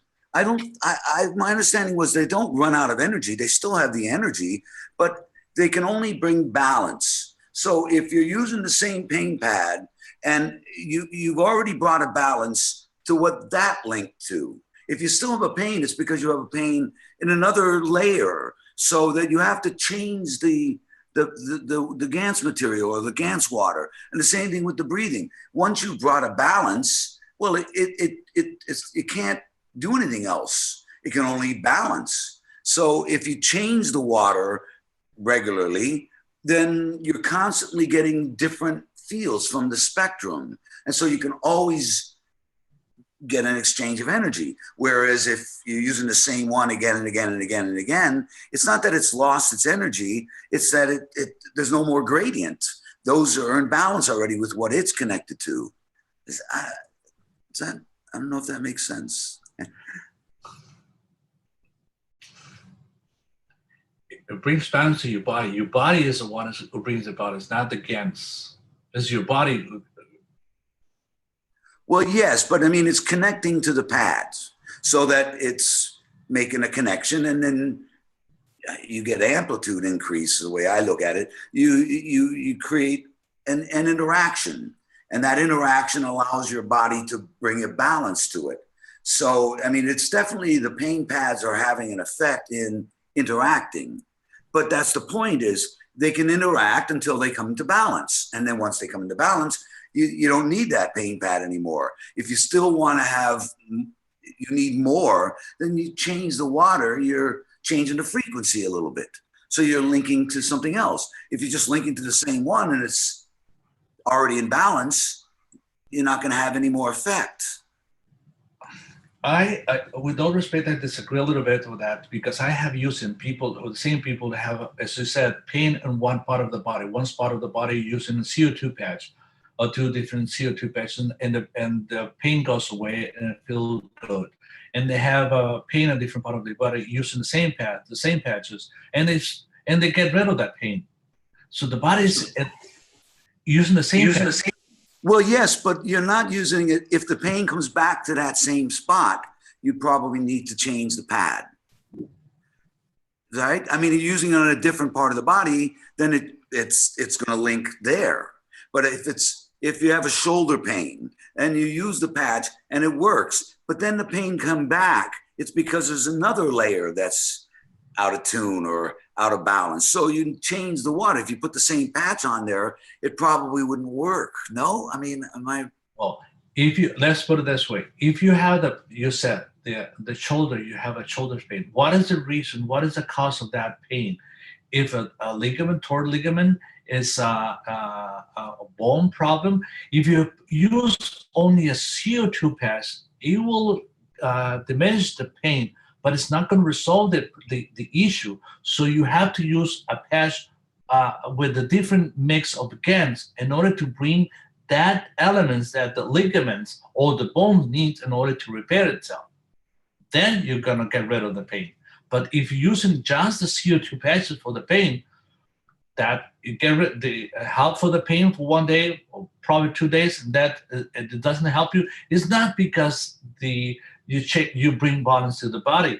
It's just you haven't repaired anything. Just bring it help for the swelling. It helps to allow the flow of energy goes back to the normal system on the area. So we have to understand what is the pain. What is the pain? Is the interruption of the flow of energy in some part of the body.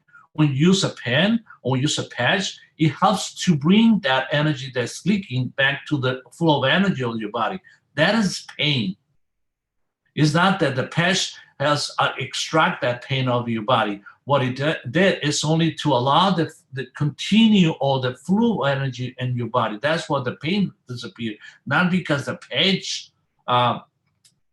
brought that balance. It just helped you to redirect that flow of energy. So, makes sense? Yeah, I mean, yes. Yes, of course. Yes, I understand that. I was really not addressing that. I was addressing the concept that I think a lot of people have, that the GANS, that what Mr. Keshe was saying is the GANS seems to run out of energy or something like that. I don't think that's the case. And I think you just actually validated that with saying how you can use the same patch on another part of the body. It doesn't drain, and the patch always has the energy. It's that the GANSs will not run out of energy, I think is my point. And the reason that it might seem to run out of energy and not be as effective is either because of what you said just now, is you're not actually addressing the calcium problem and the other problems or whatever. But in just a breathing units for emotional satisfaction or whatever, that you should change that water on a regular basis to get a spectrum of fields. Because once you've created a balance with one layer, well, that's all you can do. You can't do anything else. So if you need more, it's because you need to connect to other layers. So you need to change the water. It's not that the GANS has run out of energy. What does a regular basis for you mean? Sorry? When we said we have to change this on a regular basis, what do you mean? What does it mean that for you? Well, I would guess once you feel like you've gotten an emotional satisfaction or from the breathing, or you felt like you've gotten what you needed, then you would probably not be able to get any more from that GANS. So you change it, something like that. Not in any fixed time or anything like that, but the only thing they can do is bring a balance. They can't add anything or take anything. Well, like they add and take away to bring the balance. Once they've done that, then it's not that the GANS material or your patch or your breathing unit has lost its energy. It's just that it's already done its job there. So you need to change it so that it can get, there's a spectrum of fields there. And so you're just tuning to one and you bring a balance of that one. But what about the others? See, that's the idea I think I think we are saying the same thing. Yes, we have to change it. If we deal with that problems, first of all, we don't have to use it anymore. If you had a different one, you're going to use different ones. But, right, I think so. Right, I absolutely agree with that. If you're using the passive, you have the breathing device. But if you're using the rings, the rings with plasma inside, change it on a regular basis at different persons. In my experience, because I have been using it with different persons, a lot of them, and I don't see effects. I don't see that the effect is less in the other person than the other one. I've seen a good effect on every person using the same rings with the same. Right. That's exactly what I was saying. It's not the GANSs don't lose. On the same person, it won't work anymore because it's already brought a balance. So you can't do anything. But you put another person in there, the same GANS material should work perfectly. Right? So I think I think a lot of people were thinking that somehow, I think that's what Libby was asking, is that how does these GANS material lose their energy? And I think was in reference to Mr. Keshe's teachings last Thursday in the 201st Knowledge Secret Workshop. So yeah, I know, but that's what I'm saying. I don't think he meant that they actually lose their energy. It's that they might lose their effectiveness because of that, because you've already brought a balance to that. And if you still have more needs, it's because you haven't addressed the calcium, or you haven't addressed this, or there's another layer that needs to be addressed. So you would have to change the GANS material. So the GANS can never lose its energy, right? Agree. Yeah. Okay, that's kind of what I wanted to say. Thank you. You're welcome. I'd like to add that I think we need to get clarification from Mr. Keshe, because I did type those words or reviewed those words, and that is what he said. So it may have been, we do need a deeper understanding, and I am. What specifically did he say, though? He said that the GANSs lose their energy? He says they get drained because they reach balance with the different fields, and that we need to replace them, that they are still going to have GANS in them, but they will no longer be at the strength needed for the human body. So obviously, if they've lost their strength that we need for the human body. I don't think he didn't say they lost their strength. I think, didn't he just say they get drained because they've brought a balance? So now you can't do anything more than that. So they lose their effectiveness. No? Like I said, if we get Mr. Keshe come in and clarify at some point, I think it will be very helpful. And I come back to Dr. Rodrigo and all those successful healers, because he did say it's why some health units and some medical doctors are more successful with their health trials than others.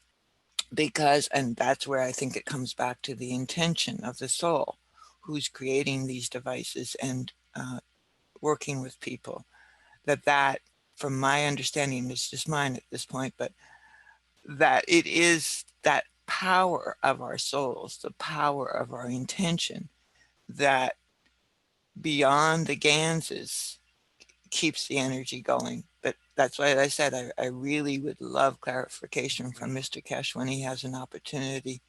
And Dr. Rodrigo, I'm sorry I brought it up, so to speak, because I know you haven't had a chance to listen to that section. So it's kind of coming at left field for you. And I didn't mean to do that to you because I admire everything you do. So maybe this is better to wait to continue discussing once we get the clarification from Mr. Keshe, because I know there's many, many of us who have heard that and who are going to wonder, well, what does this really mean? And I thank you so much for all the different perceptions that have been given to us. But I know those words that were written, and I just think, wow, we really have to get some clarification here. So again, thank you. And Dr. Rodrigo, your soul is so pure. Thank you. We have so much to learn from you. Well, so we have to learn a lot still. Yeah. Yes, and thank you, Dr. Rodrigo. Such wonderful work that you're doing for humanity. I think we'll take a hold on all the questions here, and we'll move on with Jim. We have one quick question from the live stream that was still remaining from quite a long time ago. Okay. From R. Thomas, who says, please do not forget to talk about the use and application of the amino acids. Could we quickly go over that? I don't know if that's been covered during this part. Or was there a part that was previously covered? Or can we cover it in this next part, perhaps? I think that'll be something that we can cover for next year sometime, because that's quite an in-depth. Yeah, didn't you have a question last week about amino acids and how they were used in the health units or health patches? Yeah, I think that it was at least partially answered there. Yeah. Okay, we'll let that go for now and continue with, I know Jim wants to get on with the show here.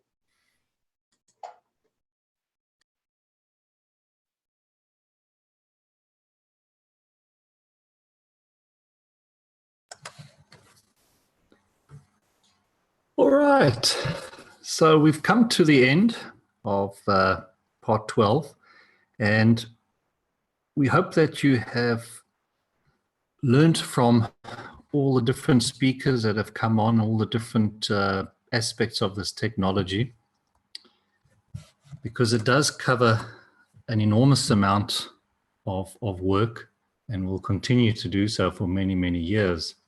And so I wanted to do a bit of a summary. And so, as you can see, I wanted to put our future world, but in reality, it's not the future anymore, because this technology, we're all working with it, we're all doing experiments, and we're all seeing the changes. So it is now already. We don't have to wait for it.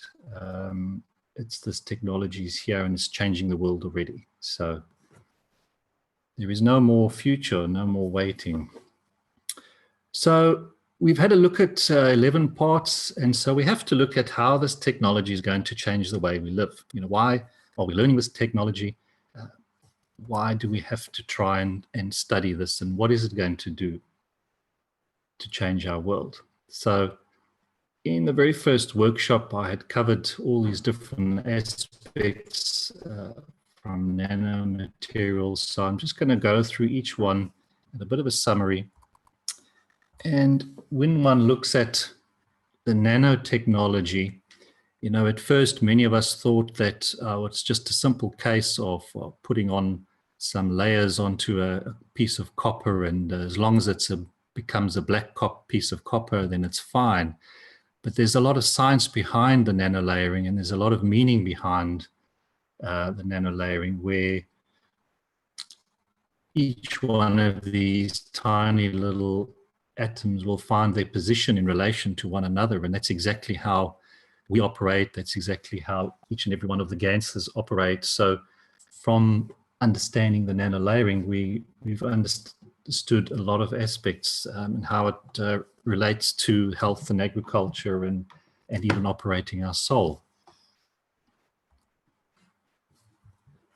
So we've understood, say, the positioning in relation to each other. We've understood the magnetic gravitational fields. We understand how the different layering allows us to interact with the fields. We've seen on the health, different layerings on the body, different layerings on the plants and our skin, and the different layerings we're creating on our copper. And so by showing how we've moved from the matter state, which we've all known, into creating the nano, we've learned how to open this plasma and release more of the fields, more of the energy that is available there. We've also begun to understand that when we create these nano layers on our copper, we're creating superconductors and super insulators in the different directions. So, that technology alone is going to open up a whole new part of science and exploring as to the different technologies that are going to come out of just that aspect of it. And then we've just learned to use, one part of it by creating our different GANS materials. But I think if there's a lot of scientists out there, the technology that's going to come out just from this basic understanding is going to be enormous, and it's going to change a lot of aspects. And then we go into the next section in terms of materials. And just as an example, we showed you how you can create your CO2 GANS using different plates. But the whole idea with the materials and showing you that you can create your CO2 and different GANS, your copper GANS and CH3 GANS, is that essentially for the very first time we've shown how when you're making your CO2 GANS, we are making the materials from the fields. And as everything is made from the fields, so now we can use the fields to make whatever we want. So we've only shown here that you can make your CO2, create the condition to make your CO2 from the fields around us. But who's to say why we can't create any other materials from the fields around us? If we begin to understand and create certain conditions, we can create copper, we can create gold, we can create any materials that we want just from the fields around us. So the CO2 is just the very first example and the sort of the first proof of how we can start creating materials from the fields all around us. So we've used and learned the matter state, creating the nano, and we've created our different GANS. And from the GANS, we began to understand and started using the GANS materials. And we knew that these GANS materials were creating different fields. And as you've just heard on the health section with Dr. Rodrigo, placing these GANSs in different combinations and different positions, you're creating the flow of the fields. And so now we know that we are really working with the fields now. And through those fields, as we've shown, you can create your different GANS materials, like your CO2. And so now we know that we can, by using this technology, create whatever material that we're wanting.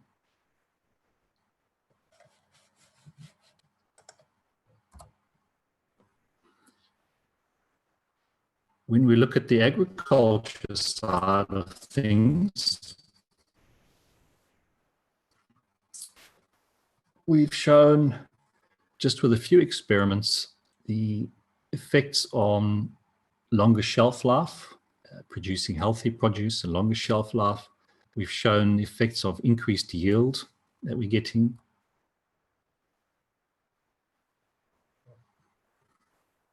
Other farmers have shown what impacts the GANS material has on the seed in terms of the type of produce that comes from it.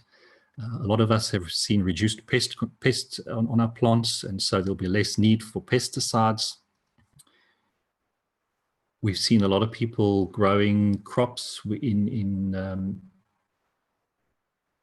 in winter time and out of season, extended seasons where they would not normally crop, and also where crops and plants don't normally grow. We've seen them growing quite happily. So we're changing that environment around our plants.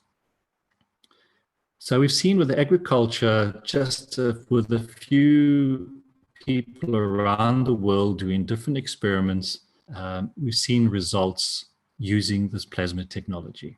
And further research and testing by yourself in your garden will also reveal much more wonderful benefits of using the GANS materials in our gardens, in our lands, in the farmers. We actually learn how to create new environments around our plants. So it's not just a case of wanting to get a better yield of our plants. We are changing the whole environment in which we are growing. We've also understood how plants also interact with the fields and how the plants are getting all their nutritional needs from the fields around us. And we'll learn that we actually need to grow our food and our crops in harmony and balance with nature. So we can create an environment we are not having the problems of pests is because we know we're not growing in an unbalanced environment.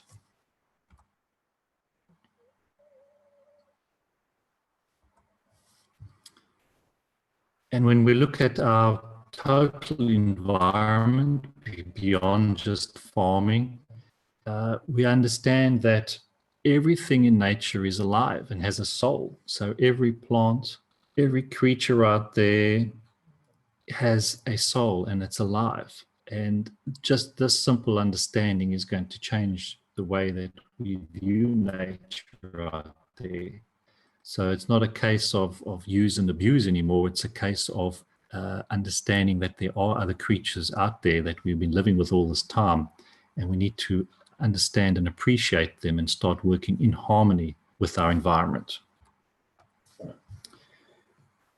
And with using the GANS materials, we can, in our little way, start changing our environment that we're living in. So by putting your CO2 GANS in your little rivers and ponds and streams, and even your water fountains in your towns, you're changing that environment and you're changing the regeneration of your area that you are living in. So each and every one of us can play our little role in changing that environment. And if we start really interacting with nature, we'll realize that she will become our greatest teacher, because nature is how this plasma operates. We've just never understood it. And now by understanding nature a bit more, we will learn a hell of a lot from nature. So I do urge all of you to get more connected with nature and start understanding. Then we look at energy and transportation, and we've discussed the interaction of two plasmas, whether it be sort of the sun and the earth, and the motion of one in relation to the other one is through magnetical gravitational positioning. And through that, we can get transportation. We understand transportation and energy. And just by watching the simple video on the round magnets and how they position themselves without any electricity or fuel gives us a clue on how we will be traveling, either within Earth or in space. Because it just comes down to the simple interaction of a craft within Earth, but having your craft having its correct magnetical gravitational fields in relation to Earth's magnetical gravitational fields. And it's just be the positioning again, and no fuel will be needed.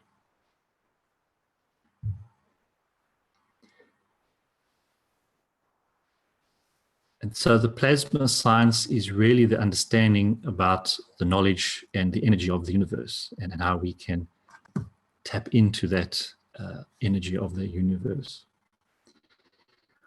On the health aspects, which is all very important for a lot of us, we have understood how we basically process the body using the fields. We've understood that the body is made up of fields, and that all we are doing is we are now interacting with the fields that we have created with the body.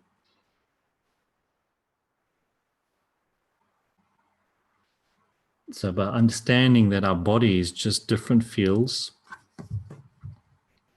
whether it's the eye or your organ or your lungs, it's just different combinations of GANSs and different combinations of field strength, all making up our different organs. And just this understanding and realizing that if we're made of fields, then we can create the fields to start interacting with the body. And so we can create the different energy fields to restore the body back to its original.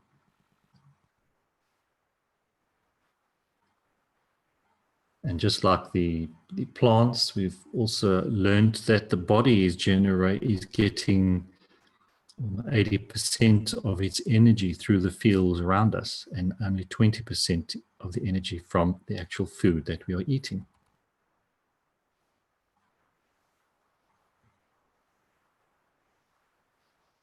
And the important part is that, you know, the disease that we've always known with ourselves essentially comes from 2 points, whether it's a physical imbalance or an emotional imbalance. And almost 90% of all chronic diseases is really an emotional balance.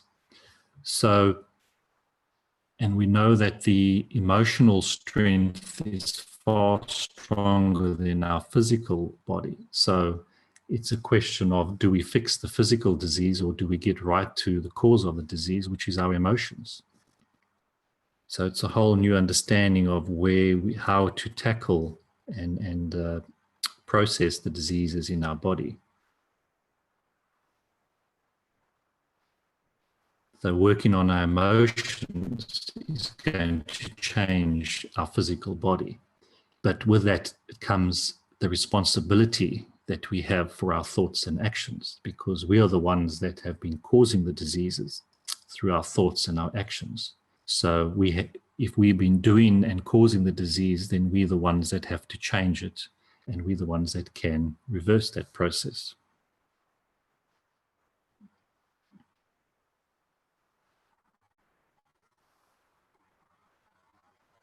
And so essentially, when we look at the whole health aspects, it becomes a totally new way of looking at the health of one's body. So it's not just a case of every disease is compartmentalized and we need a certain pill for this and a pill for that. It's really looking at the body from a total perspective. It's made up of the fields. And so this is going to change the way that the whole society will view health in the future. And it's again, you know, we encourage a lot of current scientists and doctors and in all sorts of fields to come and start learning, because it's just an extension of what they've already known, but it will enable us to be a lot more successful in the processing of the bodies. And as Dr. Rodrigo spent some time today showing different health units and different applications that people have been using. So we're looking at using the plasma technology is a whole new approach to the way we will look at health, both from a physical and an emotional point of view.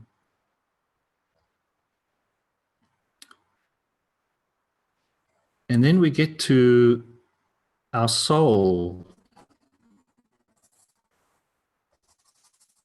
And we've understood how,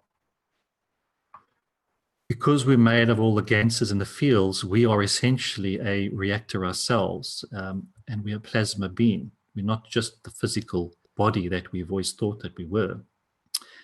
And that our soul has the primal field in the center. Our soul is the strongest of the field. And when you look at that plasma spiral, as we explained, if you view it as a wound up spring, your very center is the strongest point, and that is your soul. And as the fields unwind, at the very edges, we get the physical body, and in between is your fields of your emotion. So by working on the body, either through the emotion side of it, or directly from the soul, we can easily see how we can change our physical body.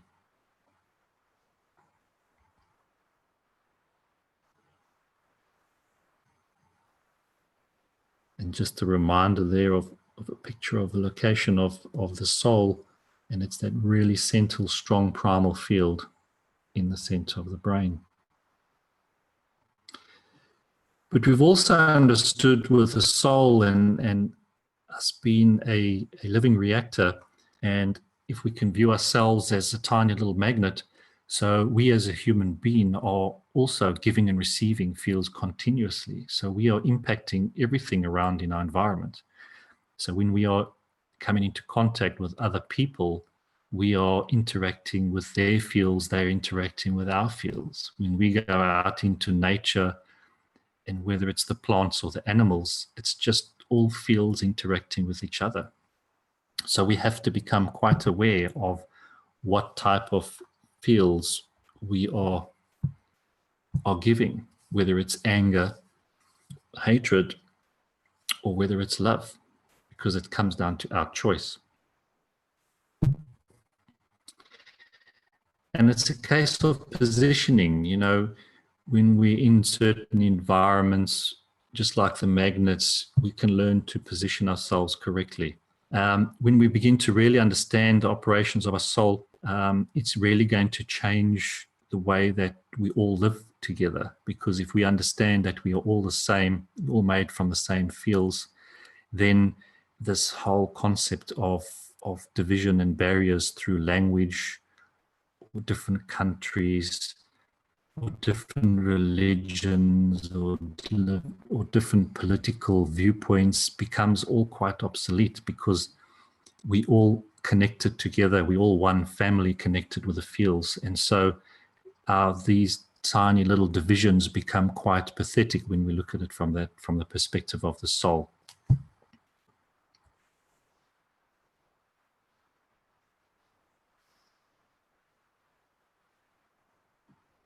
So just like two plasmas are interacting, it's just the same as two people interacting, but we're interacting from our soul level, interacting from that point of pure love between each other. Doesn't matter who we are or where we come from.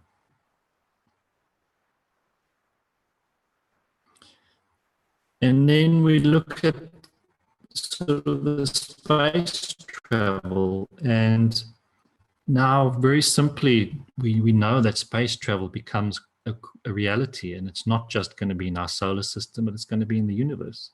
And the only limiting factor of this technology will be our imagination, because from this technology, and when we begin to really understand this technology, there can be 1,000,001 different things that can be created. It will only be left up to our imagination.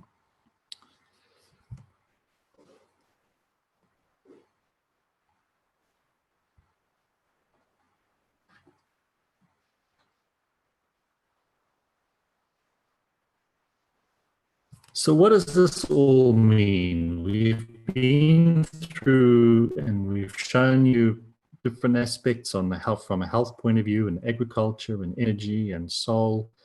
And in the past, we've always viewed this as very fragmented, very compartmentalized. That's how our current education has been. We're a scientist in this, and we're a scientist, or we're a doctor, we're an engineer, and nothing is really related to each other. And that's what this picture is trying to illustrate, is that in the past, we've always had division even amongst science itself, and science and biology and physics has all been viewed as separate. But what this technology really teaches us is that it all is just one, because it all comes down to the fields, the magnetical and gravitational fields. So it doesn't matter whether we're talking about health and processing the body, because we're using the fields. And when we talk about working on the farms and agriculture, we're also talking about using the fields. It's just a different application. When we're wanting to make materials, that's a case of creating the right environment so that we can make the material from the fields. Working with our soul, we don't see our soul because it's just of the field of a higher field strength. So it doesn't matter what technology we are going to be dealing with in the future, it all comes down to the fields, magnetical and gravitational fields.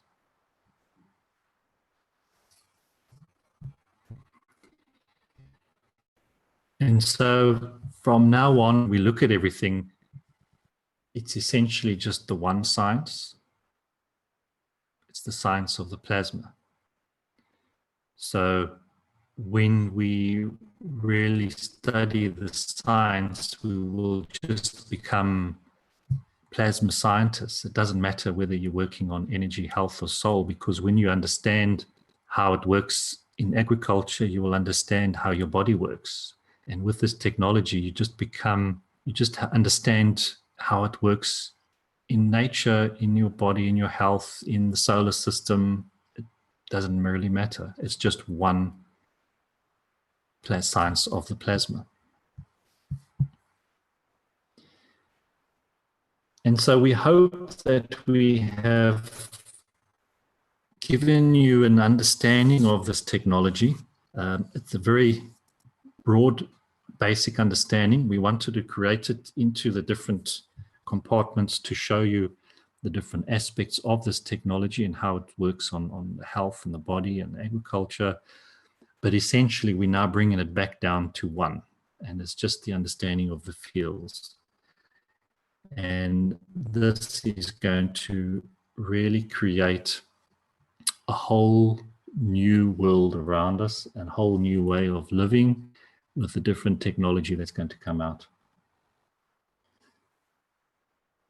But with this knowledge comes quite a great responsibility, because we know that we have to make the changes or the positioning that we would like to see on this planet we call Earth, because we're not having to wait for anybody else to come along and make the changes for us. We know that we have the power within us to make those changes. So each and every one of us can do it. It doesn't matter where we are on this planet. And it does only take one person to change, because if you change, you are interacting, your fields are going out way beyond Earth into the universe. So just your change, the way you've changed, is going to affect everybody else. And the more people that change, the more people that operate differently, operate from the point of view of love, is going to change the way this Earth is.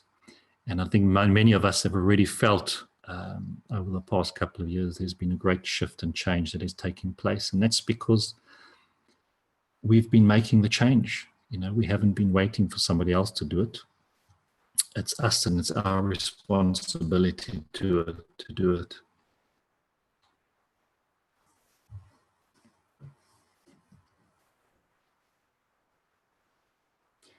So this plasma science is the science that shows us the operation of the Creator, which is the essence of us, our soul.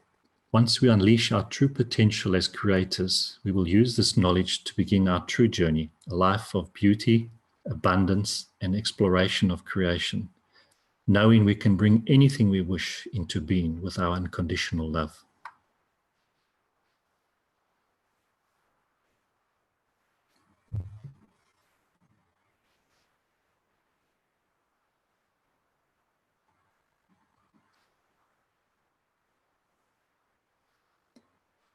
And that brings an end to the 12 parts. I'd just like to thank Mr. Keshe and Caroline and Rick, Flint and Vince in the background for getting up early.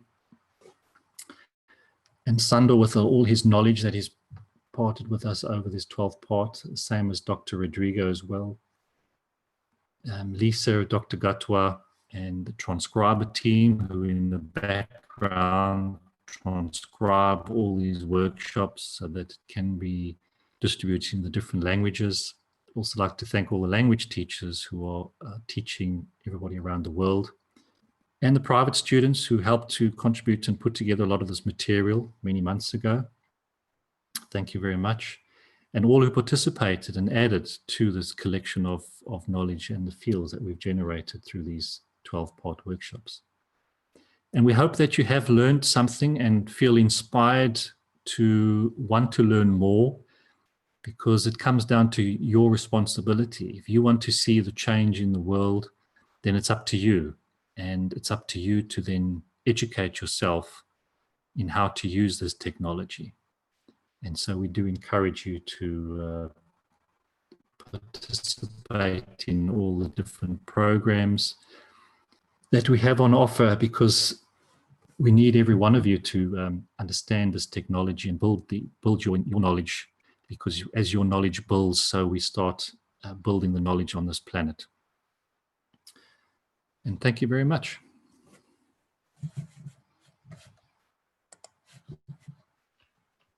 Yes, thank you, Jim. Such a nice ending to this wonderful series. So I don't think there should be any questions. Can I just add my gratitude to you and Lisa, Jim? You both have done a fabulous job. You took our ship and you turned it around and headed it in a really good direction. I'm very grateful for what you and Lisa have done for the education program. Thank you. That's a pleasure. We've learned more doing it this way than a lot of you. So so we learn more out of it.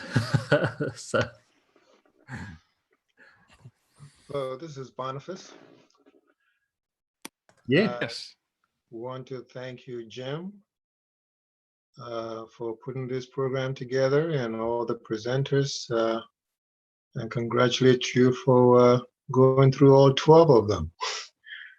So did you promise us there'll be 20 next year? Is that what you were saying earlier? No, you misunderstood me. I'm just kidding. I'm just kidding. There will be Anyway, many from one to 20. No, what I wanted to recognize is that this will be a valuable asset as we share this information with people that we come across these presentations. Earlier, the subject had come up that perhaps these slides will be made available, and you are considering how and where you would do that. That's my last question for you. Have you resolved that? Is this going to be made available to us, or is it proprietary, or what? No, we're working on something so in the background, and so we will have it, try and make it available early in the new year, end of January, February. Then it will be available for everybody. All right. Thank you very much. Yep. Hello, this is Nicholas. And I just want to give my gratitude and appreciation for the presentations for Lisa, Flint, Dr. Rodrigo, Jim, and all that you brought in the organization of this, and the joy that I have seen building in you throughout this time. So just to say how much I appreciate it, and just want to say I am present. I'm looking forward to next year and being a part of it, and maybe in some ways I can participate in that. So thank you very, very much. You brought a lot into my life and into this environment. And just one thing that I would like to say from listening to this is that none of this is fixed.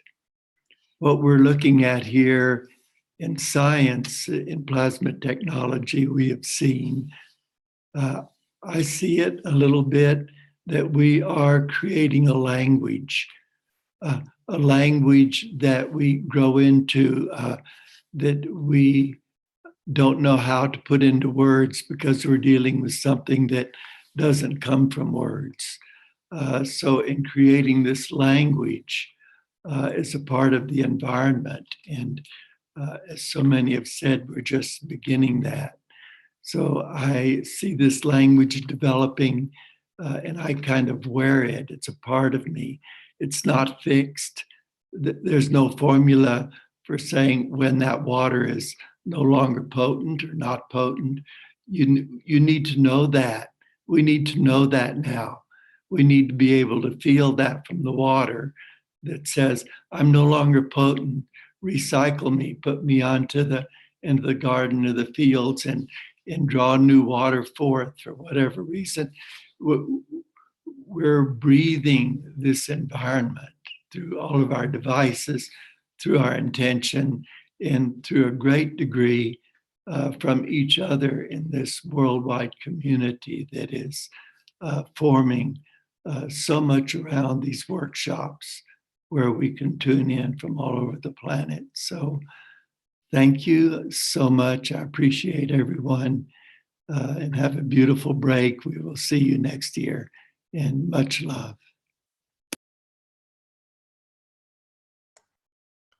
Yeah, it's just such a new technology, and we all just learning. It's all very new to us, but somehow we do know this technology down, deep down we know it. It's just a case of remembering. Hello, Jim. This is Klaus. I want to also give you special thanks and my appreciation and wonderful and the gratitude for this wonderful preparation for this course. And I'm looking forward for the next year. And we bring so much together. This is so wonderful game that we play now. And many of us come closer and closer and closer to ourselves. And I see so many potentials for the next step. I can say only thank you for this.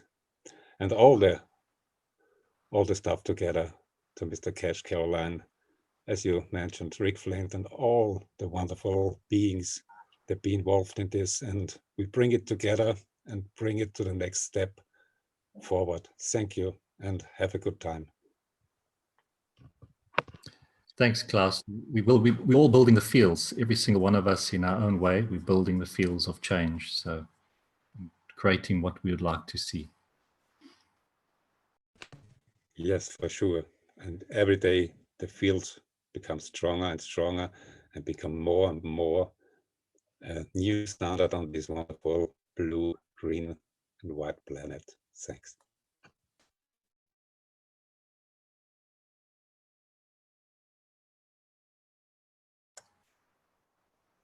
I can just add more of the same. Thank you very much, Jim, for the presentations. Thanks for making nice, clear, clean PDFs that we can all see and share easily.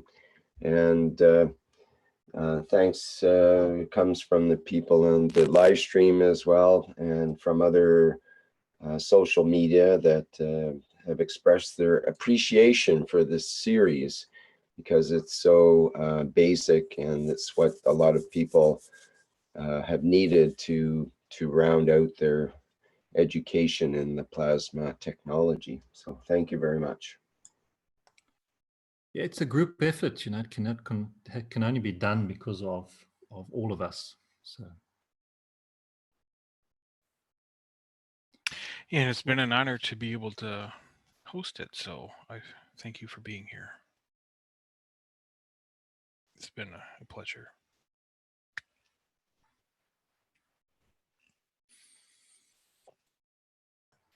All right. And we hope everybody enjoys their break. And then we can see you back next year.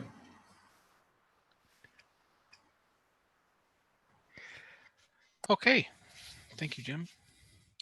So this concludes our series here of Understanding Plasma Science. It's been a presentation of the Keshe Foundation Spaceship Institute Public Teaching in English. So, yes, everyone have a great rest of their day or afternoon and evening, and we'll be seeing you next time.